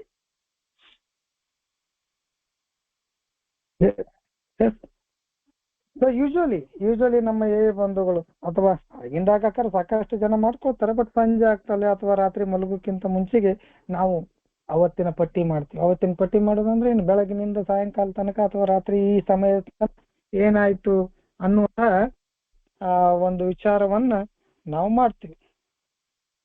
ಒಂದು ಸೆಕೆಂಡ್ ಸ್ನೇಹಿತರೆ. ಅವತ್ತಿನ ತನಕ, ಈ ಕ್ಷಣದ ತನಕ ಏನಾಯ್ತು ಏನಿಲ್ಲ ಅನ್ನುವಂಥದ್ದನ್ನ ನಾವು ಯೋಚಿಸ್ತೀವಿ. ಯೋಚನೆ ಮಾಡಿದಾಗ ಒಂದು ಪರಿಶೀಲನಾ ಪಟ್ಟಿ ಬರ್ತದೆ. ಇವತ್ತಿನ ಬೆಳಗಿನಿಂದ ಸಾಯಂಕಾಲ ತನಕ ನಾವ್ ಏನೇನ್ ಮಾಡಿವಿ ಅನ್ನುವಂಥದ್ದು. ಸೊ ಅಲ್ಲಿ ಇನ್ನೊಂದು ಹೇಳ್ತಾರೆ ಅವ್ರು, ಪರಿಶೀಲನಾ ಪಟ್ಟಿ ಕೇವಲ ಕೆಂಪು ಶಾಹಿಯಲ್ಲಿ ಅಷ್ಟೇ ಮಾಡಲಾಗದು. ಅಂದ್ರೆ ಎಲ್ಲವೂ ತಪ್ಪು ಮಾಡ್ತೀನಿ ಅಥವಾ ನಾನು ಮಾಡಿದ ತಪ್ಪುಗಳನ್ನ ಮಾತ್ರ ಹುಡುಕಬೇಕು ಅನ್ನುವಂಥದ್ದೇನಿಲ್ಲ. ಇಡೀ ದಿನ ನನ್ನಿಂದ ಏನು ತಪ್ಪಾತು ಅಥವಾ ರೆಡ್ ಮಾರ್ಕ್ ಅಥವಾ ನಾವೇನು ವ್ಯಯ ಅಂತ ಹೇಳ್ತೀವಿ, ಬ್ಯಾಲೆನ್ಸ್ ಶೀಟಿಗೆ ಅಂತ ಹೇಳ್ತೀವಿ, ಯಾವಾಗ್ಲೂ ಕೂಡ ನಮ್ದೇ ತಪ್ಪಾಗಿರ್ತದಂತಲ್ಲ, ಅದು ಹಂಗೆ ಇರಬೇಕು ಅಂತಲ್ಲ, ಯಾವತ್ತು ಪ್ರತಿದಿನನೂ ನನ್ನಿಂದ ಕೆಟ್ಟ ಕೆಲಸಗಳಾಕ್ಕವಂತಲ್ಲ. ಅದಕ್ಕೆ ಹೇಳ್ತಾರ ಅವ್ರು, ಪರಿಶೀಲನಾ ಪಟ್ಟಿಯನ್ನು ಕೇವಲ ಕೆಂಪು ಶಾಹಿಯಲ್ಲಿ ಅಷ್ಟೇ ಮಾಡಲಾಗದು. ಈ ಬ್ಯಾಲೆನ್ಸ್ ಶೀಟ್ ಅಂತ ಹೇಳ್ತಾರ ಅವ್ರು. ಟೇಕಿಂಗ್ ಏನಂತಾರ ಇಲ್ಲಿ ಬರೀತಾರ ಅವ್ರು, that inventory taking is not always done in red ink. ಅಂದ್ರೆ ನನ್ನಿಂದ ತಪ್ಪಾಗಿದೆ ಅಂತಾನೆ ಅಲ್ಲ, ಒಳ್ಳೆ ವಿಷಯಗಳು ಆಗ್ತಾವ ಸ್ನೇಹಿತರೆ ನಮ್ಮಿಂದ, ಇಲ್ಲ ಅಂತ ಹೇಳಂಗಿಲ್ಲ. ಅಲ್ಲಿ ಬರೀತಾರ ಅವ್ರು, ಅದಕ್ಕೆ ಕೆಂಪು ಶಾಹಿಯಿಂದ ಮಾಡಲಾಗದು ಅಲ್ಲ ಎಂಬುದನ್ನ ನೆನಪಿಸಿಕೊಳ್ಳಲು ಇದೊಂದು ಉತ್ತಮ ಅವಕಾಶ. ನಾವು ಯಾವುದನ್ನಾದರೂ ಬೇಕಾದಿರ್ಲಿ ಕೆಲಸ ಕಿಂಚಿತ್ತಾದರೂ ಸರಿಯಾಗಿ ಮಾಡದೆ ಚೆನ್ನಾಗಿ ಮಾಡದೆ ಇರುವ ದಿನ ದಿನ ಇರುವುದು ಅಪರೂಪ ಅಂತ ಹೇಳ್ತಾರೆ. ಕಿಂಚಿತ್ತಾದ್ರೂ ಒಳ್ಳೆ ಕೆಲಸಗಳನ್ನ ನಾವು ಮಾಡೇ ಮಾಡ್ತೀವಿ ಅಂತ ಹೇಳ್ತಾರೆ. ಅಂದ್ರೆ ಕಿಂಚಿತ್ತಾದ್ರೂ ಸರಿಯಾಗಿ ಅಥವಾ ಚೆನ್ನಾಗಿ ಮಾಡದೇ ಇರುವ ದಿನ ಅಪರೂಪ ಅಂತ ಹೇಳ್ತಾರೆ. ಅಂದ್ರೆ ಆಟೋಮೆಟಿಕ್ ಆಗಿ ನಾವು ಒಂದಿಷ್ಟು ವಿಷಯಗಳನ್ನು ಒಳ್ಳೆ ಕೆಲಸಗಳನ್ನು ಮಾಡ್ಲಿಕ್ಕೆ ಪ್ರಾರಂಭ ಆಗ್ತದೆ. ಇಲ್ಲಿ ಬೆಳವಣಿಗೆ ಆಗ್ತಾ ಇದೆ. ನಮ್ಮ ವರ್ತನೆಗಳಲ್ಲಿ ಬದಲಾವಣೆಗಳಾಗ್ತಾ ಇದಾವೆ. ನಾವು ಮಾಡುವ ಕೆಲಸಗಳಲ್ಲಿ ಶ್ರದ್ಧೆ ಇರುತ್ತೆ. ನಾವು ಮಾಡುವ ಕೆಲಸಗಳಲ್ಲಿ ಸಂಪೂರ್ಣವಾದ ಸಂತೋಷ ಇರ್ತದೆ, ಮನಸ್ಸು ಇರ್ತದೆ. ಅದರ ಜೊತೆಗೆ ಅದನ್ನ ಮಾಡಬೇಕು, ಸರಿಯಾಗಿ ಮಾಡಬೇಕನ್ನುವಂಥ ಮನಸ್ಥಿತಿಯಲ್ಲಿ ನಾವಿರ್ತೀವಿ. ಕಾರ್ಯಕ್ರಮಕ್ಕೆ ಬಂದ ನಂತರ ನಮ್ಮಲ್ಲಿ ಈ ಬೆಳವಣಿಗೆಗಳು ಆಗ್ತಾವೆ, ಈ ಬದಲಾವಣೆಗಳು ಆಗ್ತಾವೆ. ಸೊ ಹಂಗಾಗಿ ಪ್ರತಿದಿನಾನು ಕೂಡ ನಾನು ತಪ್ಪು ಮಾಡಿದ್ದಲ್ಲಿ ಇಷ್ಟು ಮಾಡ್ಬೇಕಂತಿಲ್ಲ, ಅದು ಯಾವಾಗಲೂ ರೆಡ್ಡ ಇರ್ಬೇಕಂತೇನಿಲ್ಲ ಅನ್ನುವಂಥ ಮಾತನ್ನ ಇಲ್ಲಿ ಹೇಳ್ತಾರೆ. ನಿಜವಾಗಿ ಎಚ್ಚರಿಕೆ ವೇಳೆಯು ಹಲವಾರು ಕ್ರಿಯಾತ್ಮಕ ಚಟುವಟಿಕೆಗಳಿಂದ ಕೂಡಿರ್ತದೆ. 100%. ಇವತ್ತು ಫುಲ್ ಆಕ್ಟಿವ್ ಇದ್ದೆ, ನಾನು ಕೂಡ ಫುಲ್ ಆಕ್ಟಿವ್. ಯಾವಾಗಲೂ ಕೂಡ ಬರೀ ಅದೇ ಹಳೆ ಯೋಚನೆಯಲ್ಲಿ, ಕೆಟ್ಟ ಯೋಚನೆಯಲ್ಲಿ ಇರಂಗಿಲ್ಲ. ಬದುಕು ಬದಲೇ ಆಗ್ತಾ ಇದೆ. ಕಾರ್ಯಕ್ರಮಕ್ಕೆ ಬಂದ ನಂತರನೇ ಬಹಳ ಬೆಳವಣಿಗೆಗಳಾಗ್ಯಾವ, ಬಹಳ ಆಕ್ಟಿವ್ ಆಗಿವು. ಆಲ್ವೇಸ್ ಹೇಳ್ತಾರಲ್ಲ, ಕ್ರಿಯೇಟಿವ್ ವರ್ಕ್, ರಚನಾತ್ಮಕ ವರ್ಕ್ ಕೆಲಸಗಳು ನಮ್ಮಿಂದ ಆಗಾಕತ್ತಾವ, ಮಾಡಕತ್ತೀವಿ, ಇಲ್ಲ ಅಂತಲ್ಲ. ಅದ್ರ ಜೊತೆಗೆ ಇವತ್ತು ನಮ್ಮಲ್ಲಿ ಒಳ್ಳೆ ಆಲೋಚನೆಗಳಿದಾವು, ಒಳ್ಳೆ ಮೋಟಿವ್ ಅಥವಾ ಒಳ್ಳೆ ಅಬ್ಜೆಕ್ಟಿವ್ ಅಥವಾ ಒಳ್ಳೆ ಉದ್ದೇಶಗಳಿದಾವು, ಒಳ್ಳೆ ಗುರಿಗಳಿದಾವು, ಒಳ್ಳೆ ಕೆಲಸಗಳನ್ನ ಮಾಡ್ಲಿಕ್ಕೆ ಪ್ರಯತ್ನ ಮಾಡ್ತಾ ಇದೀವಿ. ಇವು ನಮ್ಮ ಕಣ್ಣಿಗೆ ಕಾಣ್ತಾವ್. ಇವತ್ತು ಏನೇನು ಒಳ್ಳೆ ಕೆಲಸಗಳು ಮಾಡಿವೆ ಅನ್ನುವಂಥದ್ದು ನಮ್ಮ ಕಣ್ಣಿಗೆ ಕಾಣ್ತಾವೆ. ಸಾಯಂಕಾಲ ನಾವು ಕೂತ್ಕೊಂಡು ಇವತ್ತು ಮಾಡಿದಂತ ಎಲ್ಲ ಕೆಲಸಗಳ, ನಾವು ಎಷ್ಟೇ ಕಷ್ಟದ್ದಾಗಿರ್ಲಿ, ಎಷ್ಟೇ ನೋವು ಕೊಟ್ಟಿರ್ಲಿ, ಎಷ್ಟೇ ಕಠಿಣ ಇರ್ಲಿ ಅಥವಾ ಎಷ್ಟೇ ಸಲೀಸಿರ್ಲಿ, ಎಲ್ಲ ಕೆಲಸಗಳನ್ನ ನೋಡಿದಾಗ ನಮ್ಮ ಪಾಸಿಟಿವ್ ಅಟಿಟ್ಯೂಡ್ ನಮಗೆ ಗುರ್ತಾಗ್ತದೆ. ಇವತ್ತು ಎಷ್ಟು ಒಳ್ಳೆ ಕೆಲಸಗಳನ್ನ ನಾನು ಮಾಡಿದ್ದೀನಿ ಅನ್ನುವಂತ ಶಬಾಷ್ಗಿರಿ ನನ್ನಷ್ಟಕ್ಕೆ ನಾನೇ ಕೊಟ್ಕೊತೀನಿ. ಹಂಗಂತೇಳಿ ಅಹಮದಾಗಿ ಬೆಳಿತೀನಿ ಅಂತಲ್ಲ. ನನ್ನಿಂದ ಬದಲಾವಣೆಗಳಾಗ್ತಾ ಇದಾವೆ. I have done something better. ಮೊದಲಿನ ಅರುಣಿಗೆ ಇವತ್ತಿನ ಅರುಣಿಗೆ ಫರಕ್ ಆಗ್ತಾ ಇದೆ. ನಿನ್ನಿದ್ದಂತ ಇವತ್ತಿಲ್ಲ, ಇವತ್ತು ಒಳ್ಳೆ ಕೆಲಸಗಳು ನನ್ನಿಂದ ಆಗ್ತಾ ಇದಾವೆ, ಮಾಡ್ತಾ ಇದ್ದೀನಿ, ಮಾಡುವಂತ ಮನಸ್ಸು ಬರ್ತಾ ಇದೆ. ಅದನ್ನ ಜನನು ಕೂಡ ಅಬ್ಸರ್ವ್ ಮಾಡ್ತಾ ಇದ್ದಾರೆ. ಅವ್ರು ಅಬ್ಸರ್ವ್ ಮಾಡ್ಲಿ ಅಂತ ಮಾಡುದಿಲ್ಲ ನಾನು, ಅವ್ರು ನೋಡ್ಲಿ, ನನಗೆ ಆ ಶಬಾಷ್ಗಿರಿ ಕೊಡ್ಲಿ ಅಂತ ಮಾಡುದಿಲ್ಲ. ನನ್ನ ಅಂತರಾತ್ಮಕ್ಕೆ ಸಮಾಧಾನ ಆಗಬೇಕು, ನನ್ನ ಅಂತರಾಳಕ್ಕೆ ಅದು ಸ್ಯಾಟಿಸ್ಫ್ಯಾಕ್ಷನ್ ಆಗ್ಬೇಕು ಅಂತ ಕೆಲಸಗಳನ್ನು ಇವತ್ತು ಮಾಡ್ತಾ ಇದ್ದೀವಿ. ಬೇಕಾದ ಹೇಳಿ. ಒಂದ್ ವೇಳೆ ಕೆಲವೊಮ್ಮೆ ಸೋಲ್ತೀವಿ, ಮಾಡಿದ ಕೆಲಸಗಳಲ್ಲಿ ನಾವು ಸೋಲ್ತೀವಿ, ಇಲ್ಲಂತಲ್ಲ. ಎಲ್ಲ ಕೆಲಸಗಳು ಸಕ್ಸಸ್ ಆಕ್ಕವಂತಲ್ಲ. ಅದಕ್ಕೂ ಅಲ್ಲಿ ಹೇಳ್ತಾರ ಅವರು, ನಾವು ಬಹಳಷ್ಟು ಪ್ರಯತ್ನಿಸಿ ಸೋತರೂ ಸಹ ಅದನ್ನೇ ನಮ್ಮ ಅತಿ ಉತ್ತಮ ಲಾಭವನ್ನಾಗಿ ಮಾರ್ಪಡಿಸಿಕೊಳ್ಳಬಹುದು.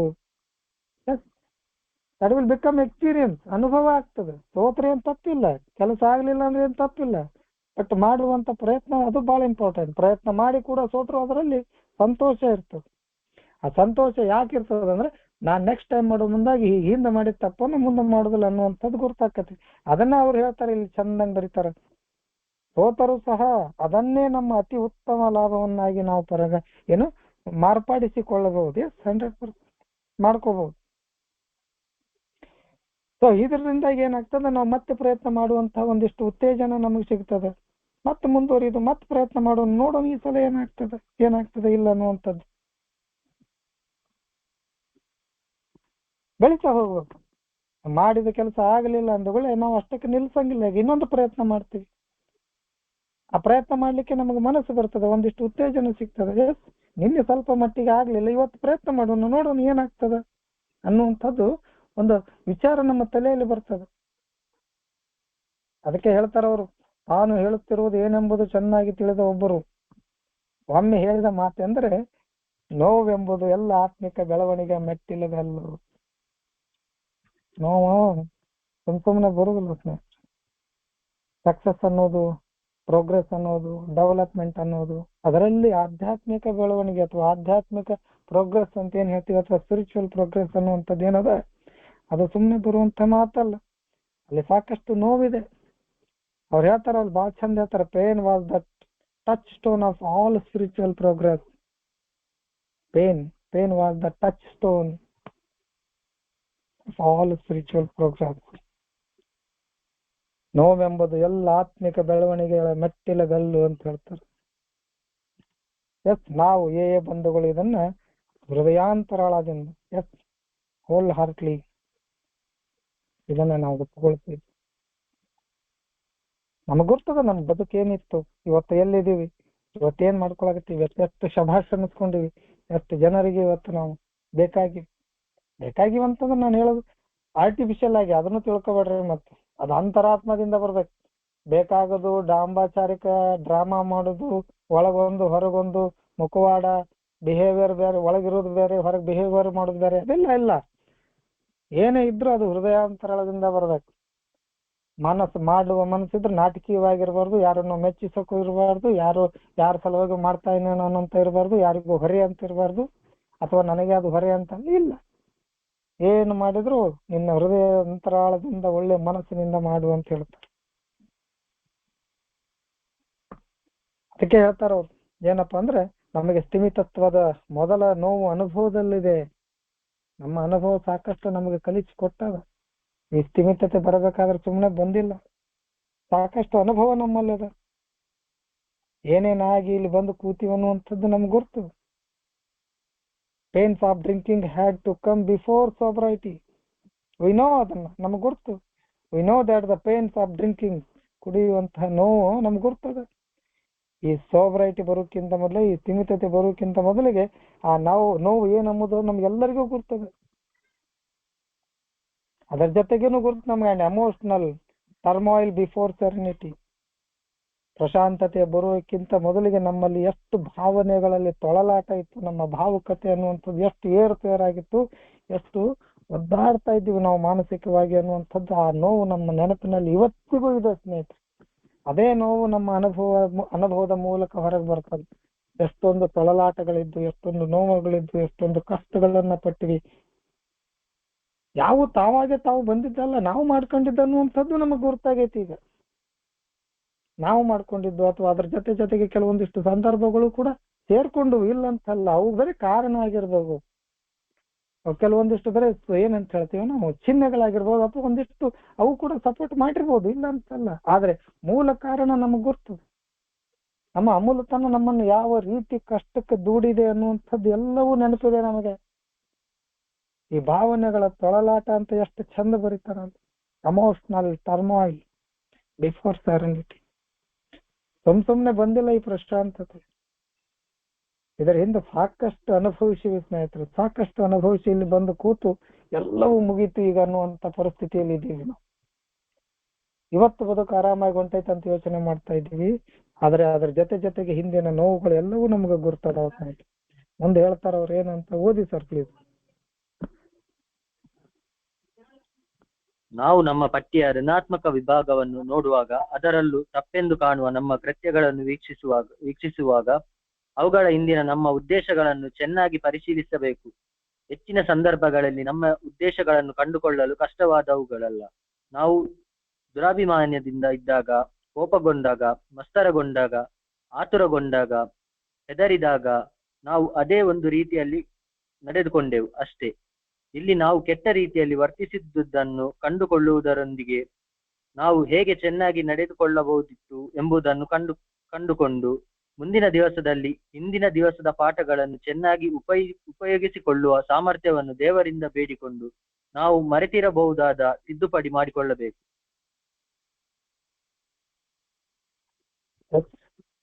ನಾವು ನಮ್ಮ ಪಟ್ಟಿಯ ಋಣಾತ್ಮಕ ವಿಷಯಗಳನ್ನು ನೋಡಿದಾಗ, ಅಥವಾ ಒಂದಿಷ್ಟು ಏನು ರಾಂಗ್ಗಳದಾವು, ಒಂದಿಷ್ಟು ಏನು ಕೊರತೆಗಳದಾವು, ಆ ಕೊರತೆಗಳನ್ನ ನೋಡಿದಾಗ, ಅಥವಾ ಆ ನ್ಯೂನ್ಯತೆಗಳನ್ನ, ಕಮ್ಮಿತನಗಳನ್ನ ನೋಡುವಾಗ, ಅದು ನಮ್ಮಷ್ಟಕ್ಕೆ ನಮ್ಗೆ ಇಲ್ಲಿ ಬರ್ತಾ ಗುರ್ತಾಗಕ್ ಚಾಲು ಆಗ್ಬಿಡ್ತೈತೆ. 10ನೇ ಹೆಜ್ಜೆಯಲ್ಲಿ ಇದೀವಿ ನಾವು ಇವತ್ತು. ಯಾವ್ದು ತಪ್ಪು, ಯಾವ್ದು ಸರಿ ಅನ್ನುವಂಥದ್ದು ನಮ್ಮ ಕಣ್ಣಿಗೆ ಕಾಣಿಸ್ತದೆ, ಅಥವಾ ನಮ್ಮ ಮನಸ್ಸಿಗೆ ಇವತ್ತು ಗುರ್ತಾಗ್ತದೆ. ನಾನು ಹೇಳ್ತಾ ಇದ್ನಲ್ಲ, ನೀನ್ ಆಟೋಮೆಟಿಕ್ ಆಗಿ ಮೀಟಿಂಗ್ ಇನ್ನ ಮುಗಿದಿರ್ಲಿಲ್ಲ, ಅವಾಗ್ಲೇ ನಮ್ಗೆ ಒಳಗೆ ಒಂಥರ ತೊಳಲಾಟ ಚಾಲು ಆಗಿಬಿಡುತ್ತೆ. ಮಾಡಿದ ತಪ್ಪು ಕಣ್ಣು ಮುಂದೆ ಬಂದು ನಿಂತು ಹೊಡಿಲಿಕ್ಕತ್ತು ಆಟೋಮೆಟಿಕ್ ಬರುತ್ತೆ. ಇವತ್ತು ಗುರ್ತಾಗ್ತದೆ. ಇದನ್ನೇ ಜಾಗೃತಿ ಅಂತ ನಾವು ಹೇಳ್ತೇವೆ ನಾವು. ಸೊ ಈ ನಮ್ಮ ಋಣಾತ್ಮಕ ವಿಭಾಗವನ್ನು ನಾವು ನೋಡುವಾಗ, ಅಲ್ಲಿ ತಪ್ಪೆಂದು ಕಾಣುವಂತಹ ಒಂದಿಷ್ಟು ಕೆಲಸಗಳು ಅಥವಾ ಕೃತ್ಯಗಳು ಅಥವಾ ಕಾರ್ಯಗಳನ್ನ ನಾವು ವೀಕ್ಷಿಸುವಾಗ, ಇವುಗಳನ್ನ ಅಥವಾ ಈ ಆದಂತಹ ಕೃತ್ಯಗಳಿಗೆ ಅಥವಾ ಆದಂತಹ ತಪ್ಪುಗಳಿಗೆ ಇದರ ಹಿಂದಿನ ಉದ್ದೇಶಗಳನ್ನ ನಾನು ಚೆನ್ನಾಗಿ ಪರಿಶೀಲಿಸಬೇಕು. ಹಂಗಂತೇಳಿ ಉದ್ದೇಶ ಒಳ್ಳೇದಂತ ಹೇಳಿ ತಪ್ಪು ಮಾಡೋಂಗಿಲ್ಲ. ಮತ್ತ ಅವ್ರು ಹೇಳೋದು ನಮ್ಮಿಂದಾಗದ ಕೃತ್ಯಗಳನ್ನ ವೀಕ್ಷಿಸುವಾಗ ಅಥವಾ ಅವುಗಳನ್ನು ಅಬ್ಸರ್ವ್ ಮಾಡುವಾಗ ಅವುಗಳ ಹಿಂದಿನ ನಮ್ಮ ಉದ್ದೇಶಗಳನ್ನ ಚೆನ್ನಾಗಿ ಪರಿಶೀಲಿಸಬೇಕು. ತಪ್ಪಾಗ್ತಾವ ನಮ್ಮಿಂದ ಕೂಡ. ನಾನು ಹೇಳ್ತಾ ಇದ್ದೇನೆ, ನಿನ್ನೆ ಸುಮ್ಮನೆ ಬೈದೆ, ಹೌದು ಒಳ್ಳೇದಿತ್ತು, ಉದ್ದೇಶ ಇಲ್ಲಂತಲ್ಲ, ಉದ್ದೇಶ ಒಳ್ಳೇದು, ನಾನು ಉದ್ದೇಶ ಒಳ್ಳೇದಿತ್ತ. ಇದ್ರಿಗಿದ್ದವ್ರಿಗೆ ಏನು ಗೊತ್ತಾಗ್ತದೆ, ಇದ್ರಿಗಿದ್ದವ್ರಿಗೆ ಏನು ಅನ್ನಿಸ್ಕೊಂಡವ್ರು ಅವ್ರಿಗೆ ಗೊತ್ತಿರ್ತದೆ ನೋವು. ನಮ್ಮ ಉದ್ದೇಶ ಒಳ್ಳೇದೇ ಇರ್ತದೆ. ಆದ್ರೂ ಕೂಡ ನಾವು ಹೇಳ್ತೀವಿ, ನಮ್ಮ ಉದ್ದೇಶಗಳನ್ನ ಚೆನ್ನಾಗಿ ನಾವು ಪರಿಶೀಲಿಸಬೇಕು. ಆ ಉದ್ದೇಶ ಸರಿ ಇದೆಯೋ ಅಥವಾ ಉದ್ದೇಶ ಕೆಟ್ಟಿದೆಯೋ, ಅಥವಾ ಅವ್ರಿಗೆ ನಾವು ಬೇಕಂತನ ಮಾಡಿದ್ವಿ, ಅಥವಾ ಮನಸ್ಸು ನೋಯಿಸ್ಬೇಕಂತ ಮಾಡಿದ್ವಿ, ಅಥವಾ ಒಳ್ಳೇದಕ್ಕೆ ಮಾಡಿದ್ವಿ.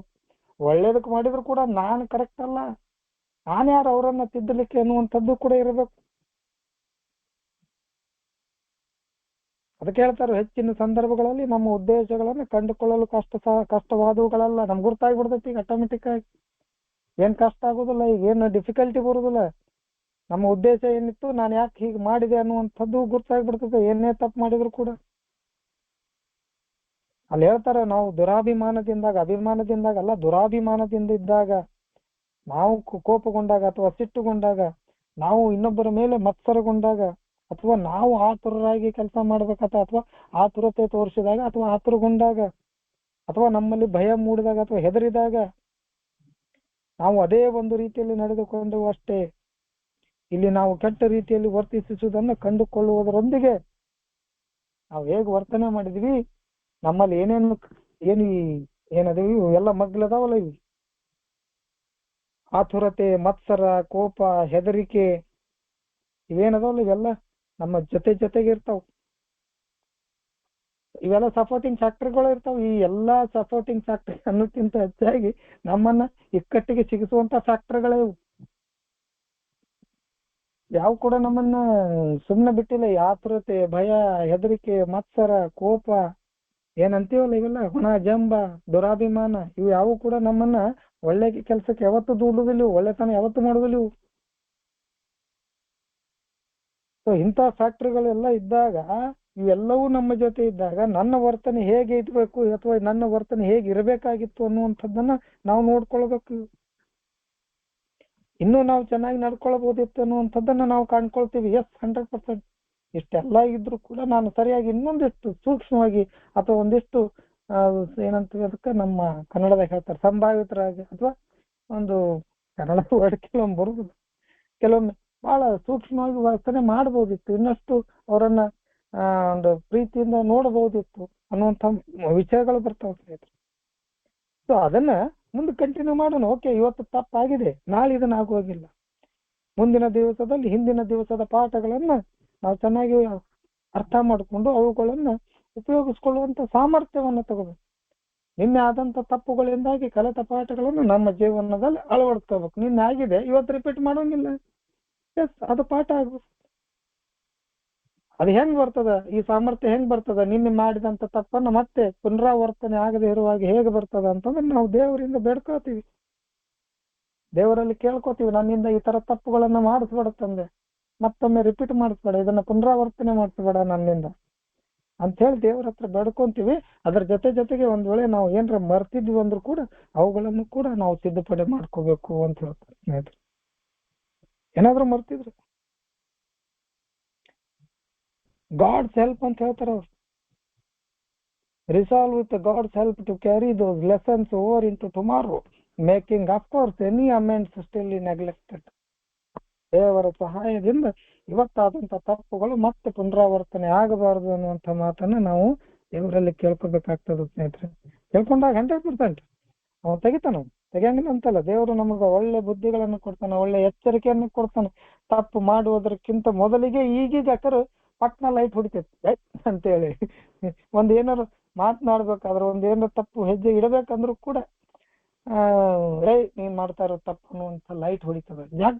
ಜಾಗೃತ ಮನಸ್ಸು ಬರ್ತದೆ. ಸೊ ಬಿಫೋರ್ ಈ ತಪ್ಪುಗಳು ಆಗುವುದಕ್ಕಿಂತ ಮುಂಚೆ ಅಥವಾ ನಮ್ಮಿಂದ ಯಾರಿಗೂ ನೋವು ಆಗುವುದಕ್ಕಿಂತ ಮುಂಚೆನೆ ನಮ್ಗೆ ಈಗ ಎಚ್ಚರಿಕೆ ಮೂಡುತ್ತಾ ಇದೆ. ಇದೆಲ್ಲವೂ ಮೀರಿ ನಮ್ಮ ಕೈ ಮೀರಿ ಕೆಲವೊಮ್ಮೆ ಆಗ್ತಾವು, ಏನೂ ಮಾಡಕ್ಕಾಗುದಿಲ್ಲ.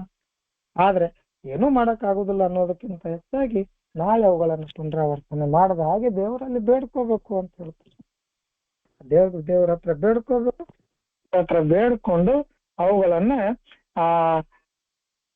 ರಿಪೀಟ್, ಅವುಗಳನ್ನ ಮತ್ತೆ ನಾವು ರಿಪೀಟ್ ಆಗದೆ ಇರುವ ಹಾಗೆ ದೇವರಲ್ಲಿ ನಾವು ಬೇಡ್ಕೋಬೇಕು ಅಂತ ಹೇಳ್ತಾರೆ ಸ್ನೇಹಿತರೆ. ದೇವರಲ್ಲಿ ಬೇಡ್ಕೊಂಡ್ರೆ ಖಂಡಿತವಾಗಿ 100% ಅವ ನಮಗೆ ಮರುದಿನ ಆ ತಪ್ಪುಗಳನ್ನ ಮತ್ತೆ ಮಾಡ್ಲಿಕ್ಕೆ ಬಿಡುದಿಲ್ಲ ಸ್ನೇಹಿತರೆ. ಮುಂದೆ ಓದಿ ಸರ್, ಏನಾಗುತ್ತೆ ಪ್ಲೀಸ್. ಇನ್ನಿತರ ಸಂದರ್ಭಗಳಲ್ಲಿ ಅತಿ ಸೂಕ್ಷ್ಮ ಅವಲೋಕನ ಮಾತ್ರ ನಮ್ಮ ನಿಜವಾದ ಉದ್ದೇಶಗಳನ್ನು ಹೊರಗಿಡಬಲ್ಲದು. ಹಲವಾರು ಸಂದರ್ಭಗಳಲ್ಲಿ ನಮ್ಮ ತಾರ್ಕಿಕ ಬುದ್ಧಿಯು ಮುಂದಕ್ಕೆ ಬಂದು ನಾವು ನಮ್ಮ ತಪ್ಪು ನಡತೆಯನ್ನು ಸಮರ್ಥಿಸುವಂತೆ ಮಾಡಿತ್ತು. ಇದರಲ್ಲಿಯೂ ಸೆಳೆತವೆಂದರೆ ನಮ್ಮಲ್ಲಿದ್ದ ಸದುದ್ದೇಶ ಹಾಗೂ ಕಾರಣಗಳು ನಮ್ಮಲ್ಲಿವೆ ಎಂದು ಭಾವಿಸುವಂತೆ ಮಾಡುವುದು.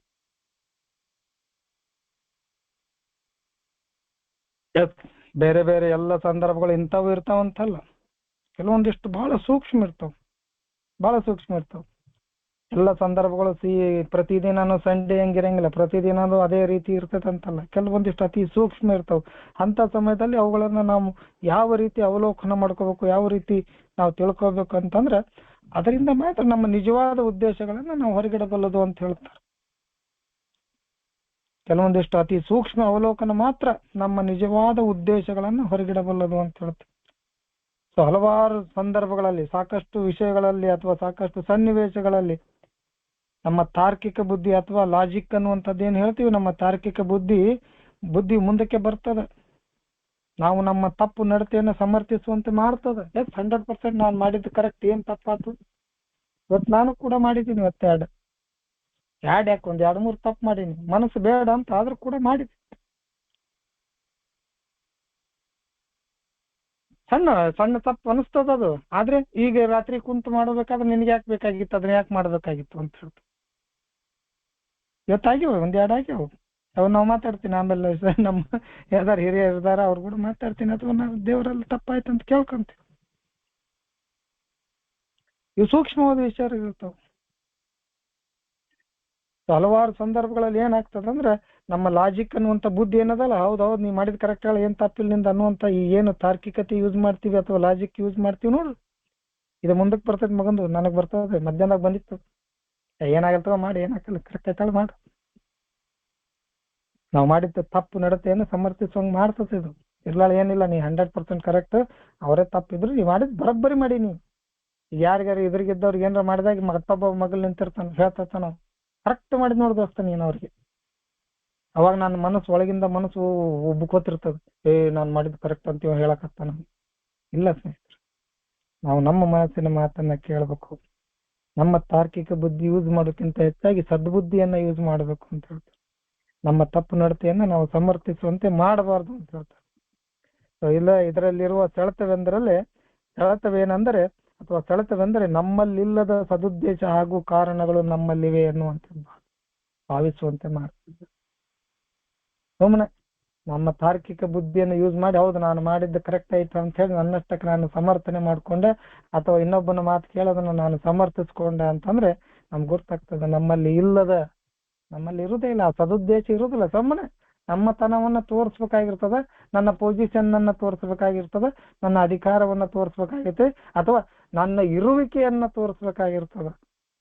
ನಾನು ಅದೀನಿ, ನಂದು ಮಾತು ನಡೀತದ, ಇಲ್ಲಿ ನಾನು ಮಾತನಾಡಬೇಕು ಅನ್ನುವಂಥದ್ದನ್ನ ತೋರಿಸ್ಲಿಕ್ಕೆ ಹೋಗ್ತೇವೆ ಸ್ನೇಹಿತರೆ. ನಮ್ಗೆ ಗೊತ್ತಾಕತ್ ಒಳಗೆ ನಾವೇನು ಬೆಳಗ್ಗೆಯಿಂದ ಸಾಯಂಕಾಲ ಮಾಡ್ತೀವಿ ಅನ್ನುವಂಥದ್ದು. ಹಂಗಾಗಿ ಈ ತಾರ್ಕಿಕ ಬುದ್ಧಿಯನ್ನ ಸ್ವಲ್ಪ ನಾವು ಹುಷಾರಾಗಿ ನೋಡ್ಕೋಬೇಕು ಅನ್ನುವಂಥ ಮಾತನ್ನ ಇಲ್ಲಿ ಹೇಳ್ತಾರೆ. ಮುಂದೆ ಏನಾಗ್ತದೆ, ಟೈಮ್ ಇದೆ, ಓದಿ ಸರ್ ಪ್ಲೀಸ್. ನಾವು ಯಾರನ್ನಾದರೂ ಧನಾತ್ಮಕವಾಗಿ ವಿಮರ್ಶಿಸುವಾಗ ನಮ್ಮ ನಿಜವಾದ ಉದ್ದೇಶ ಮತ್ತು ನಿಷ್ಪ್ರಯೋಜಿತ ಚರ್ಚೆಯಲ್ಲಿ ಜಯಗೊಳಿಸುವುದಾಗಿರಬಹುದು, ಅಥವಾ ನಾವು ವಿಮರ್ಶಿಸುವ ವ್ಯಕ್ತಿಯು ನಮ್ಮೆದುರಲ್ಲಿ ಇಲ್ಲದಿದ್ದಾಗ ಇತರರನ್ನು ಅವನನ್ನು ಅರ್ಥೈಸಿ ಸಹಕರಿಸುತ್ತಿದ್ದೇವೆಂದು ಭಾವಿಸಿದರು.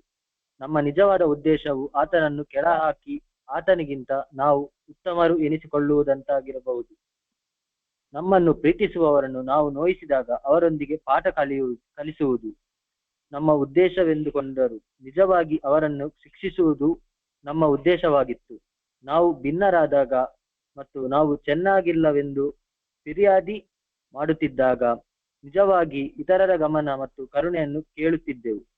ಈ ರೀತಿಯ ಮನಸ್ಸಿನ ಮತ್ತು ಭಾವನೆಗಳ ಗುಣ ಈ ಒಳ್ಳೆಯ ಉದ್ದೇಶದ ಹಿಂದೆ ಕೆಟ್ಟ ಉದ್ದೇಶವನ್ನು ಅಡಗಿಸಿರುವ ತಿರುಚಿದ ಅಪೇಕ್ಷೆ ಇವು ಮೇಲಿನಿಂದ ಕೆಳಗಿನ ತನಕ ಮಾನವ ವ್ಯವಹಾರಗಳಲ್ಲಿ ಸಿಮಿಲಿತವಾಗಿದೆ.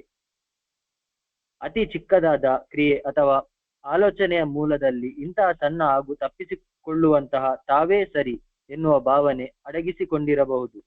ಪ್ರತಿದಿನ ಇವುಗಳನ್ನು ಕಂಡುಕೊಳ್ಳಲು, ಒಪ್ಪಿಕೊಳ್ಳಲು ಹಾಗೂ ತಿದ್ದಿಕೊಳ್ಳಲು ಕಲಿತುಕೊಳ್ಳುವುದೇ ನಡತೆಯನ್ನು ಉತ್ತಮಪಡಿಸಿಕೊಳ್ಳುವ ಹಾಗೂ ಒಳ್ಳೆಯ ಜೀವನವನ್ನು ನಡೆಸಿಕೊಳ್ಳುವ ದಾರಿಯಾಗಬಹುದು. ಮಾಡಿದ ತಪ್ಪುಗಳಿಗಾಗಿ ಒಂದು ಪ್ರಾಮಾಣಿಕವಾದ ಪಶ್ಚಾತ್ತಾಪ, ತನಗೆ ದೊರೆತ ಎಲ್ಲ ರೀತಿಯ ಆಶೀರ್ವಾದಗಳಿಗಾಗಿ ಧನ್ಯತ್ವ ಭಾವ ಮತ್ತು ಬರುವ ದಿವಸ ಒಳ್ಳೆಯದಕ್ಕಾಗಿ ಪ್ರಯತ್ನಿಸುವ ಮನೋಭಾವ ಇವುಗಳ ನಾವು ಆಶಿಸಬೇಕಾಗಿರುವ ಬಂಡವಾಳಗಳು. ನಮ್ಮಿಂದ ಒಳ್ಳೆಯದನ್ನು ಪರಿಗಣಿಸಲು ಮರ್ಯಾದೆ ಮತ್ತು ಹೆದರಿಕೆ ಅಥವಾ ಪಕ್ಷಾತಾಪ ಇಲ್ಲದೆ ನಮ್ಮ ಹೃದಯಗಳನ್ನು ಪರೀಕ್ಷಿಸಿ ನಮ್ಮ ದಿನಗಳನ್ನು ಪರಿಗಣನೆಗೆ ತೆಗೆದುಕೊಂಡಾಗ ನಮಗೆ ದೊರೆತ ಎಲ್ಲ ಆಶೀರ್ವಾದಗಳಲ್ಲಿಯೂ ನಾವು ಧನ್ಯವಾದಗಳನ್ನು ಅರ್ಪಿಸಿ ಶಾಂತಚಿತ್ತರಾಗಿ ಒಳ್ಳೆಯ ನಿದ್ರೆಯನ್ನು ನಿದ್ರಿಸಬಹುದು.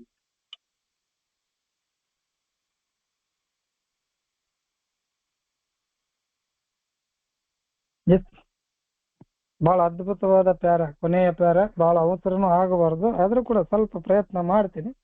ಒಂದ್ ವೇಳೆ ಆಗಲಿಲ್ಲ ಅಂದ್ರೂ ಕೂಡ ನಾಳೆ ನೋಡೋಣ. ಬಹಳ ಅದ್ಭುತವ. ಇಡೀ 10ನೇ ಹೆಜ್ಜೆಯ ಬಗ್ಗೆ ಲಾಸ್ಟ್ ಕೊನೆಯ ಏನು ಈ ಪ್ಯಾರ ಇದೆ, 2 ಸಣ್ಣ ಪ್ಯಾರ, ಅದರಲ್ಲಿ ಎಲ್ಲವೂ ಇದೆ. ನಾವು ಯಾರನ್ನಾದ್ರೂ ಧನಾತ್ಮಕವಾಗಿ ವಿಮರ್ಶಿಸುವಾಗ ಬಹಳ ಒಳ್ಳೆಯವನ ಅಂತೀವಿ, ಬಹಳ ಒಳ್ಳೆ ಮನುಷ್ಯ, ಅವ್ರ ಬಗ್ಗೆ ನಾವು ಒಳ್ಳೆಯದನ್ನೇ ವಿಮರ್ಶಿಸ್ತೀವಿ. ಧನಾತ್ಮಕವಾಗಿ ಅಥವಾ ಕ್ರಿಯೇಟಿವ್ ಆಗಿ ನಾವು ವಿಮರ್ಶನೆ ಮಾಡುವಾಗ ನಿಜವಾದ ಉದ್ದೇಶ ಏನಂದ್ರೆ ಒಂದು ನಿಷ್ಪ್ರಯೋಜಿತ ಚರ್ಚೆಯಲ್ಲಿ ಜಯಗಳಿಸುವುದಾಗಿರಬಹುದು. Constructively criticised someone who needed it. ನಮ್ಮ ಉದ್ದೇಶ ಏನಿರ್ತದ ಅಂತಂದ್ರೆ ನಾವು ಧನಾತ್ಮಕವಾಗಿ ಚರ್ಚೆ ಮಾಡ್ತಾ ಇದೀವಿ. ಆ ಚರ್ಚೆ ಮಾಡೋದ್ರ ಜೊತೆಗೆ ಇನ್ನೊಬ್ಬರನ್ನ ಅಲ್ಲಿ ತುಳಿಯುವಂತ ಕೆಲಸನೇ ಆಗ್ತಿರ್ತದೆ ಅಥವಾ ತೇಜೋವಧೆ ಮಾಡುವಂತದ್ದು ಇರ್ತದೆ. ಆದ್ರೆ ಮಾತ್ರ ಹೇಳುವುದೇನಪ್ಪಾ ಅಂದ್ರೆ ಧನಾತ್ಮಕ ವಿಮರ್ಶನೆ. ಅಲ್ಲಿ ಹೇಳ್ತಾರ ಅವ್ರು ನಿಷ್ಪ್ರಯೋಜಿತ ಯಾವುದೇ ಪ್ರಯೋಜನ ಇಲ್ಲದ ಅಂತ ಚರ್ಚೆಯಲ್ಲಿ ನಾವು ಜಯಗಳಿಸುವುದಾಗಿರ್ಬೋದು, ನಾನೇ ಕರೆಕ್ಟ್ ಅನ್ನುವಂಥದ್ದನ್ನು ಸಾಧಿಸಬಹುದು. ನಮಗನಿಸ್ತಿರ್ತದ ನಾವು ವಿಮರ್ಶಿಸುವ ಅಂತ ಬ್ರೆಕೆಟ್ ನಲ್ಲಿ ಕೊಡ್ತಾರ, ಯುನೈಟೆಡ್ ಕಾಮಾದಲ್ಲಿ ಕೊಡ್ತಾರ ಅವ್ರು. ನಾವು ವಿಮರ್ಶಿಸುವ ಅಥವಾ ನಮ್ಮ ಎದುರಿಗೆ ಇಲ್ಲದೆ ಇರುವಂತ ವ್ಯಕ್ತಿಯ ಬಗ್ಗೆ ನಾವು ಏನು ಮಾತನಾಡ್ತಿರ್ತೀವಿ ಆತನನ್ನ ನಾವು ಅರ್ಥೈಸಲು ಅಥವಾ ಇತರರು ಆತನ ಬಗ್ಗೆ ಒಳ್ಳೆಯದನ್ನ ಮಾಡಿ ಇತರರು ಆತನ ಬಗ್ಗೆ ಒಳ್ಳೇದು ತಿಳ್ಕೊಲಿ, ಅವನು ಎಷ್ಟು ಗ್ರೇಟ್ ಅದನ್ನಂತ ತೋರಿಸ್ಕೊಳ್ತಾ ಇದೀವಿ ಅಥವಾ ಅವ ಹೆಂಗಿದಾನೆ ಅಥವಾ ಅವನ ಗುಣ ನಡತೆಗಳು ಹೇಗಿದಾವ ಅನ್ನುವಂತ ವಿಮರ್ಶೆ ನಾವು ಮಾಡ್ಲಿಕ್ಕೆ ಹೋಗ್ತೀವಿ. ಹಂಗಂತ ಹೇಳಿ ನಾವು ಭಾವನೆ ಇರ್ತೀವಿ, ನಾವು ಅವನ ಬಗ್ಗೆ ಒಳ್ಳೇದ ಮಾಡಕತ್ತೀವಿ ಅನ್ನುವಂಥ ಭಾವನೆ ಒಳಗ ನಾವಿರ್ತೀವಿ. ಆದ್ರೆ ಒಳಗಡೆಯಿಂದ ಒಂದು ಮಾತು ಕೇಳಿ ನೋಡ್ಬೇಕು. ಒಳಗಡೆಯಿಂದ ಇನ್ನೊಬ್ಬ ಅರುಣ ಇರ್ತಾನೆ ಒಳಗಡೆ, ಅವನ ಕಡೆಯಿಂದ ಕೇಳ್ಬೇಕು. ನಮ್ಮ ನಿಜವಾದ ಉದ್ದೇಶ ಏನಿರ್ತದ ಅಂದ್ರೆ ಆತನನ್ನ ಕೆಳಗೆ ಹಾಕಿ ಅವನಿಗಿಂತ ನಾನು ಉತ್ತಮ ಅದೀನಿ ಅನ್ನುವಂಥದ್ದು. ಚೆನ್ನಾಗೆ ಮಾತಾಡ್ತಿರ್ತೀವಿ ಅವನ ಬಗ್ಗೆ, ಆದ್ರೂ ಕೂಡ ಅವನನ್ನ ತುಳಿಲಿಕ್ಕೆ ಪ್ರಯತ್ನ ಮಾಡ್ತೀವಿ. ಉದ್ದೇಶ ಒಳಗಡೆ ಹಂಗೆ ಇರ್ತದೆ. ಅವನಿಗಿಂತ ನಾವು ಉತ್ತಮರು ಅನ್ನುವಂಥದ್ದು ನಮ್ಮ ತಲೆಯಲ್ಲಿ ಇರ್ತೈತಿ. ಅದನ್ನ ನಾವು ಸಾಧಿಸಿ ತೋರಿಸ್ಬೇಕಾಗೈತಿ. ಯಾವುದೇ ಒಂದು ವಿಮರ್ಶೆ ಇರಲಿ, ಚರ್ಚೆ ಇರಲಿ, ಅಥವಾ ನಮ್ಮ ಎದುರಿಗೆ ಇಲ್ಲದೆ ಇರುವಂತ ವ್ಯಕ್ತಿಯ ಬಗ್ಗೆ ಮಾತನಾಡ್ಬೇಕಾದ್ರೆ ನಾವು ಮಾಡುವಂಥದ್ದು ಏನಪ್ಪಾ ಅಂದ್ರೆ ಬೇರೆ ಜನ ಅವನನ್ನ ಅರ್ಥ ಮಾಡ್ಕೊಲಿ, ಅವ ಎಷ್ಟು ಶಾಣೆ ಅದಾನ, ಎಷ್ಟು ಇದಾನ, ಅದನ್ನು ಕೂಡ ಪಾಸಿಟಿವ್ ಆಗಿ ಹೇಳುದು. ಆತನ ಬಗ್ಗೆ ಆತನ ವ್ಯಕ್ತಿತ್ವದ ಬಗ್ಗೆ ಮಾತನಾಡ್ಬೇಕಾದ್ರೂ ಕೂಡ ನೋವಾಗದ ಹಾಗೆ ಕೆಳಗೆ ಕೆಡುವುದಂತಾರೆ ಇದನ್ನ ನಮ್ಮ ಕಡೆ. ನೋವು ಆಗೋದಿಲ್ಲ ಆದ್ರೂ ಕೂಡ ಕೆಳಗೆ ಬೀಳಿಸೋದು, ನೋವಾಗದ ಹಾಗೆ ಕೆಳಗೆ ಬೀಳಿಸೋದು. ಆ ಕೆಳಗಡೆ ಬೀಳಿಸುವುದ್ರಲ್ಲಿ ಏನಿರ್ತದಂದ್ರೆ ನಮ್ಮ ಒಂದು ಸ್ವಾರ್ಥ ಉದ್ದೇಶ ಏನಿರ್ತದಪ್ಪ ಅಂತಂದ್ರೆ ನಾವು ಅವನಕ್ಕಿಂತ ಉತ್ತಮರು. ಇಂಥ ಚರ್ಚೆಯಲ್ಲಿ ನಾವು ಭಾಗವಹಿಸ್ಲಿಕ್ಕೆ ಬಹಳ ನೋಡ್ತೀವಿ. ಹೌದೌದು ಅನ್ಬೇಕು ಜನ ನಮ್ಗೆ. ಸುಮ್ಮನೆ ಅದರಿಂದ ಏನು ಬರಂಗಿಲ್ಲ. ಅವ್ರು ಹೌದಂದ್ರೆ ಏನು ಬರಂಗಿಲ್ಲ, ಅವ್ರು ಅಲ್ಲಂದ್ರೆ ಏನು ಬರಂಗಿಲ್ಲ, ಅವ್ರು ಒಳ್ಳೆಯವ್ರಂದ್ರೆ ಏನು ಬರಂಗಿಲ್ಲ, ಕೆಟ್ಟವ್ರಂದ್ರೆ ಏನು ಬರುದಿಲ್ಲ. ಆದ್ರೂ ಕೂಡ ನಮ್ಗೆ ಅಂತ ಒಂದು ವಿಮರ್ಶೆಯಲ್ಲಿ ಅಥವಾ ಅಂತ ಚರ್ಚೆಯಲ್ಲಿ ಮತ್ತೊಬ್ಬರ ಕಡೆಯಿಂದ ನಾವು ಉತ್ತಮರು, ನಾವು ಒಳ್ಳೆಯವರು, ನಾವು ಗ್ರೇಟು ಅಂತ ಅನಿಸ್ಕೊಳ್ಳೋದು ಇರ್ತದ, ಒಳ ಮನಸ್ಸಿನಲ್ಲಿ ಇರ್ತದೆ. ಕೆಲವೊಮ್ಮೆ ಏನಾಗ್ತದೆ, ನಾವು ಪ್ರೀತಿಸ್ತಿರ್ತೀವಿ, ಅವರನ್ನ ನೋಯಿಸ್ತೀವಿ. ನೋಯಿಸಿದ ಮೇಲೆ ನಾವು ಸಮಜಾಯಿಸಿ ಏನ್ ಕೊಡ್ತೀವಿ ಅಥವಾ ಸಮರ್ಥನೆ ಏನ್ ಕೊಡ್ತೀವಿ ಅಂದ್ರೆ ಅವ್ರಿಗೊಂದು ಪಾಠ ಕಲಿಸ್ಬೇಕಾಗಿತ್ತು, ಅದಕ್ಕೆ ಹಂಗ ಮಾಡಿದೆ. ಪಾಠ ಕಲಿಸುವುದು ನಮ್ಮ ಉದ್ದೇಶ ಆಗಿತ್ತು, ಅದಕ್ಕಾಗಿ ಅವನನ್ನ ನಾವು ಶಿಕ್ಷೆ ಕೊಟ್ಟಿವಿ ಅಂತ ಹೇಳ್ತೀವಿ. ಆದ್ರೆ ನಮ್ಮ ಉದ್ದೇಶ ಬೇರೆ ಇರ್ತದೆ, ಆಕ್ಚುಲಿ ಬೇರೆ ಇರ್ತದೆ, ಮನಸ್ಸಿನಲ್ಲಿ ಬೇರೆ, ಆದ್ರೂ ಕೂಡ ಹೊರಗಡೆ ತೋರ್ಪಡಿಕೆ ಬೇರೆ. ನಾವು ಅವನ ನಿಜವಾಗಿ ಪ್ರೀತಿಸ್ತೀವಿ, ಅದಕ್ಕೆ ಅವನಿಗೆ ನಾನು ಶಿಕ್ಷೆ ಕೊಡ್ತಾ ಇದ್ದೀವಿ ಅನ್ನುವಂಥದ್ದನ್ನ ಹೊರಗಡೆ ತೋರ್ಗೊಳಿಸ್ತೀವಿ, ಆದ್ರೆ ಒಳಗಡೆ ಉದ್ದೇಶ ಬೇರೆ ಇರ್ತದೆ. ನಿಜವಾಗಿ ಕೂಡ ಅವನಿಗೆ ನಾವು ಶಿಕ್ಷೆ ಕೊಡ್ಬೇಕನ್ನುವಂತ ಮನಸ್ಸು ನಮ್ದಾಗಿರ್ತದೆ. ನಾವು ಭಿನ್ನರಾದಾಗ ಅಥವಾ ನಾವು ಚೆನ್ನಾಗಿಲ್ಲ ಅಂತ ಹೇಳಿ ಯಾರು ಫಿರ್ಯಾದಿ ಮಾಡ್ತಿದ್ದಾಗ ನಿಜವಾಗಿ ಇತರರ ಗಮನ ಮತ್ತು ಕರುಣೆಯನ್ನ ಕೇಳ್ತಿದ್ವಿ. ನಾವು ಭಿನ್ನರಾದಾಗ, ವಿ ಆರ್ ಡಿಫ್ರೆಂಟ್ ಆದಾಗ, ನಾವು ಒಬ್ಬರೇ ಆದಾಗ, ಅಥವಾ ನಾವು ಇನ್ನೊಬ್ಬರಿಗಿಂತ ಚೇಂಜ್ ಆದಾಗ, ಅಥವಾ ನಮ್ಮಿಂದ ಕೂಡ ಏನಾದ್ರೂ ತಪ್ಪಾದಾಗ, ಯಾರು ನಮ್ಮ ಬಗ್ಗೆ ನಾನು ಚೆನ್ನಾಗಿಲ್ಲ ಅಥವಾ ನನ್ನಿಂದ ಏನೋ ಕೆಟ್ಟಾಗಿದೆ ಅಂತ ಹೇಳಿ ಯಾರಾದ್ರೂ ಫಿರ್ಯಾದಿ ಅಥವಾ ಕಂಪ್ಲೇಂಟ್ ಕೊಡ್ತಾ ಇರಬೇಕಾದ್ರೆ ನಾವು ಇತರರ ಗಮನ ಮತ್ತು ಕರುಣೆಯನ್ನ ಕೇಳ್ತಿದ್ವಿ. ಸಿಂಪತಿ ಮತ್ತು ಅಟೆನ್ಷನ್, ಸಿಂಪತಿ ಅಂಡ್ ಅಟೆನ್ಷನ್. ಯಾವಾಗ ನಮ್ಮಿಂದ ತಪ್ಪಾಗಿದೆ ಅಂತ ನಮ್ಗೆ ಗುರ್ತಿರ್ತದೆ, ಅವಾಗ ನಾವು ಮತ್ತೊಬ್ಬರಿಂದ ಸಿಂಪತಿ ಕೇಳೋದು, ಕರುಣೆ ಕೇಳೋದು, ಅಥವಾ ನಮ್ಮ ಗಮನ ಅವರನ್ನ ಸೇರಿಸೋದು. ನಾನು ಆ ತರ ಮನುಷ್ಯ ಅಲ್ಲ, ಆದ್ರೂ ಕೂಡ ಈ ತರ ಆಗಿದೆ ಅನ್ನುವಂಥದ್ದನ್ನು ಅಟೆನ್ಷನ್ ಸೀಕಿಂಗ್ ಪರ್ಸನಾಲಿಟಿ ಅಂತ ಹೇಳ್ತೀವಿ. ಸೊ ಈ ಒಳ್ಳೆ ಉದ್ದೇಶದಿಂದ ಕೆಟ್ಟ ಉದ್ದೇಶವನ್ನು ಅಡಗಿಸಿಡುವ ತಿರುಚಿದ ಅಪೇಕ್ಷೆ. ನಮ್ಮ ಅಪೇಕ್ಷೆ ಕರೆಕ್ಟ್ ಆಗಿರ್ಲಿಲ್ಲ, ಮುಚ್ಚಿಕೊಳ್ಳುವಂತ ಅಪೇಕ್ಷೆ ಅದು. ಒಳ್ಳೆಯ ಉದ್ದೇಶದ ಹಿಂದೆ ಕೆಟ್ಟ ಉದ್ದೇಶವನ್ನು ಅಡಗಿಸಿಡುವುದು ಅಂತ ಅಪೇಕ್ಷೆ ಇರ್ತದೆ ನಮ್ಮಲ್ಲಿ. ಸೊ ಇವು ಮೇಲಿನಿಂದ ಕೆಳಗಿನ ತನಕ ಮಾನವನ ವ್ಯವಹಾರಗಳಲ್ಲಿ ಸಮ್ಮಿಳಿತವಾಗಿವೆ. ಏನು ಮೇಲಿನಿಂದ ಎಲ್ಲವನ್ನು ಹೇಳ್ಯಾರಲ್ಲ, ಇವು ಎಲ್ಲರ ಬದುಕಿನಲ್ಲಿ, ಎಲ್ಲ ಮಾನವ ಜೀವಿಗಳಲ್ಲಿ ಇವು ಇರ್ತಾವೆ, ಸಮ್ಮಿಳಿತವಾಗಿವೆ. ಅತಿ ಚಿಕ್ಕದಾದ ಕ್ರಿಯೆ ಅಥವಾ ಆಲೋಚನೆಯ ಮೂಲದಲ್ಲಿ ಇಂತಹ ಸಣ್ಣ ಹಾಗೂ ತಪ್ಪಿಸಿಕೊಳ್ಳುವಂತಹ ಅಥವಾ ನಾವೇ ಸರಿ ಅನ್ನುವಂತಹ ಭಾವನೆಯನ್ನ ನಾವು ಅಡಗಿಸಿಟ್ಕೊಂಡಿರ್ತೀವಿ. ಸೊ ಇವೆಲ್ಲ ವಿಷಯಗಳನ್ನ ಪ್ರತಿದಿನ ನಾವು ಕಂಡುಕೊಳ್ಳಲು, ಅವುಗಳನ್ನು ಒಪ್ಪಿಕೊಳ್ಳಕ, ಅವುಗಳನ್ನ ನಮ್ಮ ಬದುಕಿನಿಂದ ತಿದ್ದುಕೊಳ್ಳಿಕ್ಕೆ ಮತ್ತು ಅವುಗಳಿಂದ ಕಲಿತುಕೊಳ್ಳೋದಕ್ಕೆ, ಅದರ ಜೊತೆಗೆ ನಮ್ಮ ನಡತೆಯನ್ನ ಇನ್ನಷ್ಟು ಉತ್ತಮಗೊಳಿಸುವುದಕ್ಕೆ, ಅದರ ಜೊತೆಗೆ ಈ ಒಳ್ಳೆಯ ಜೀವನವನ್ನು ನಡೆಸಿಕೊಳ್ಳುವಂತ ದಾರಿ ಮಾಡಿಕೊಳ್ಳಿಕ್ಕೆ, ಅಥವಾ ಅದರ ಜೊತೆಗೆ ನಾವು ಮಾಡಿದ ತಪ್ಪುಗಳಿಗಾಗಿ ಒಂದು ಪ್ರಾಮಾಣಿಕವಾದ ಪಶ್ಚಾತ್ತಾಪ, ಒಂದು ಪ್ರಾಮಾಣಿಕವಾದ ಒಪ್ಪಿಗೆತನ, ಇವೆಲ್ಲವೂ ಬೇಕಾಗ್ತದೆ.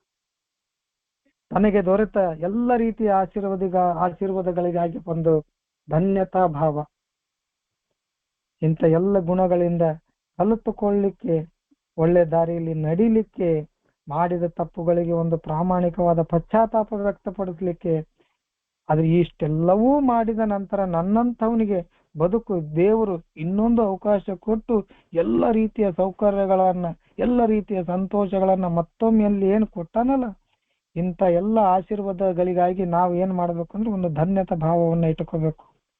ಮತ್ತ ಬರುವಂತ ದಿನಗಳು, ಆ ದಿನಗಳಲ್ಲಿ ಇನ್ನಷ್ಟು ಒಳ್ಳೆಯದನ್ನ ಬಯಸ್ಲಿಕ್ಕೆ ಪ್ರಯತ್ನ ಮಾಡುವಂತ ಮನೋಭಾವನೆಗಳನ್ನ ನಾವು ಬೆಳೆಸ್ಕೋಬೇಕು. ಇವು ನಾವು ಆಸೆ ಪಡುವಂತ ಬಂಡವಾಳಗಳು ಅಂತ ಹೇಳ್ತಾರೆ.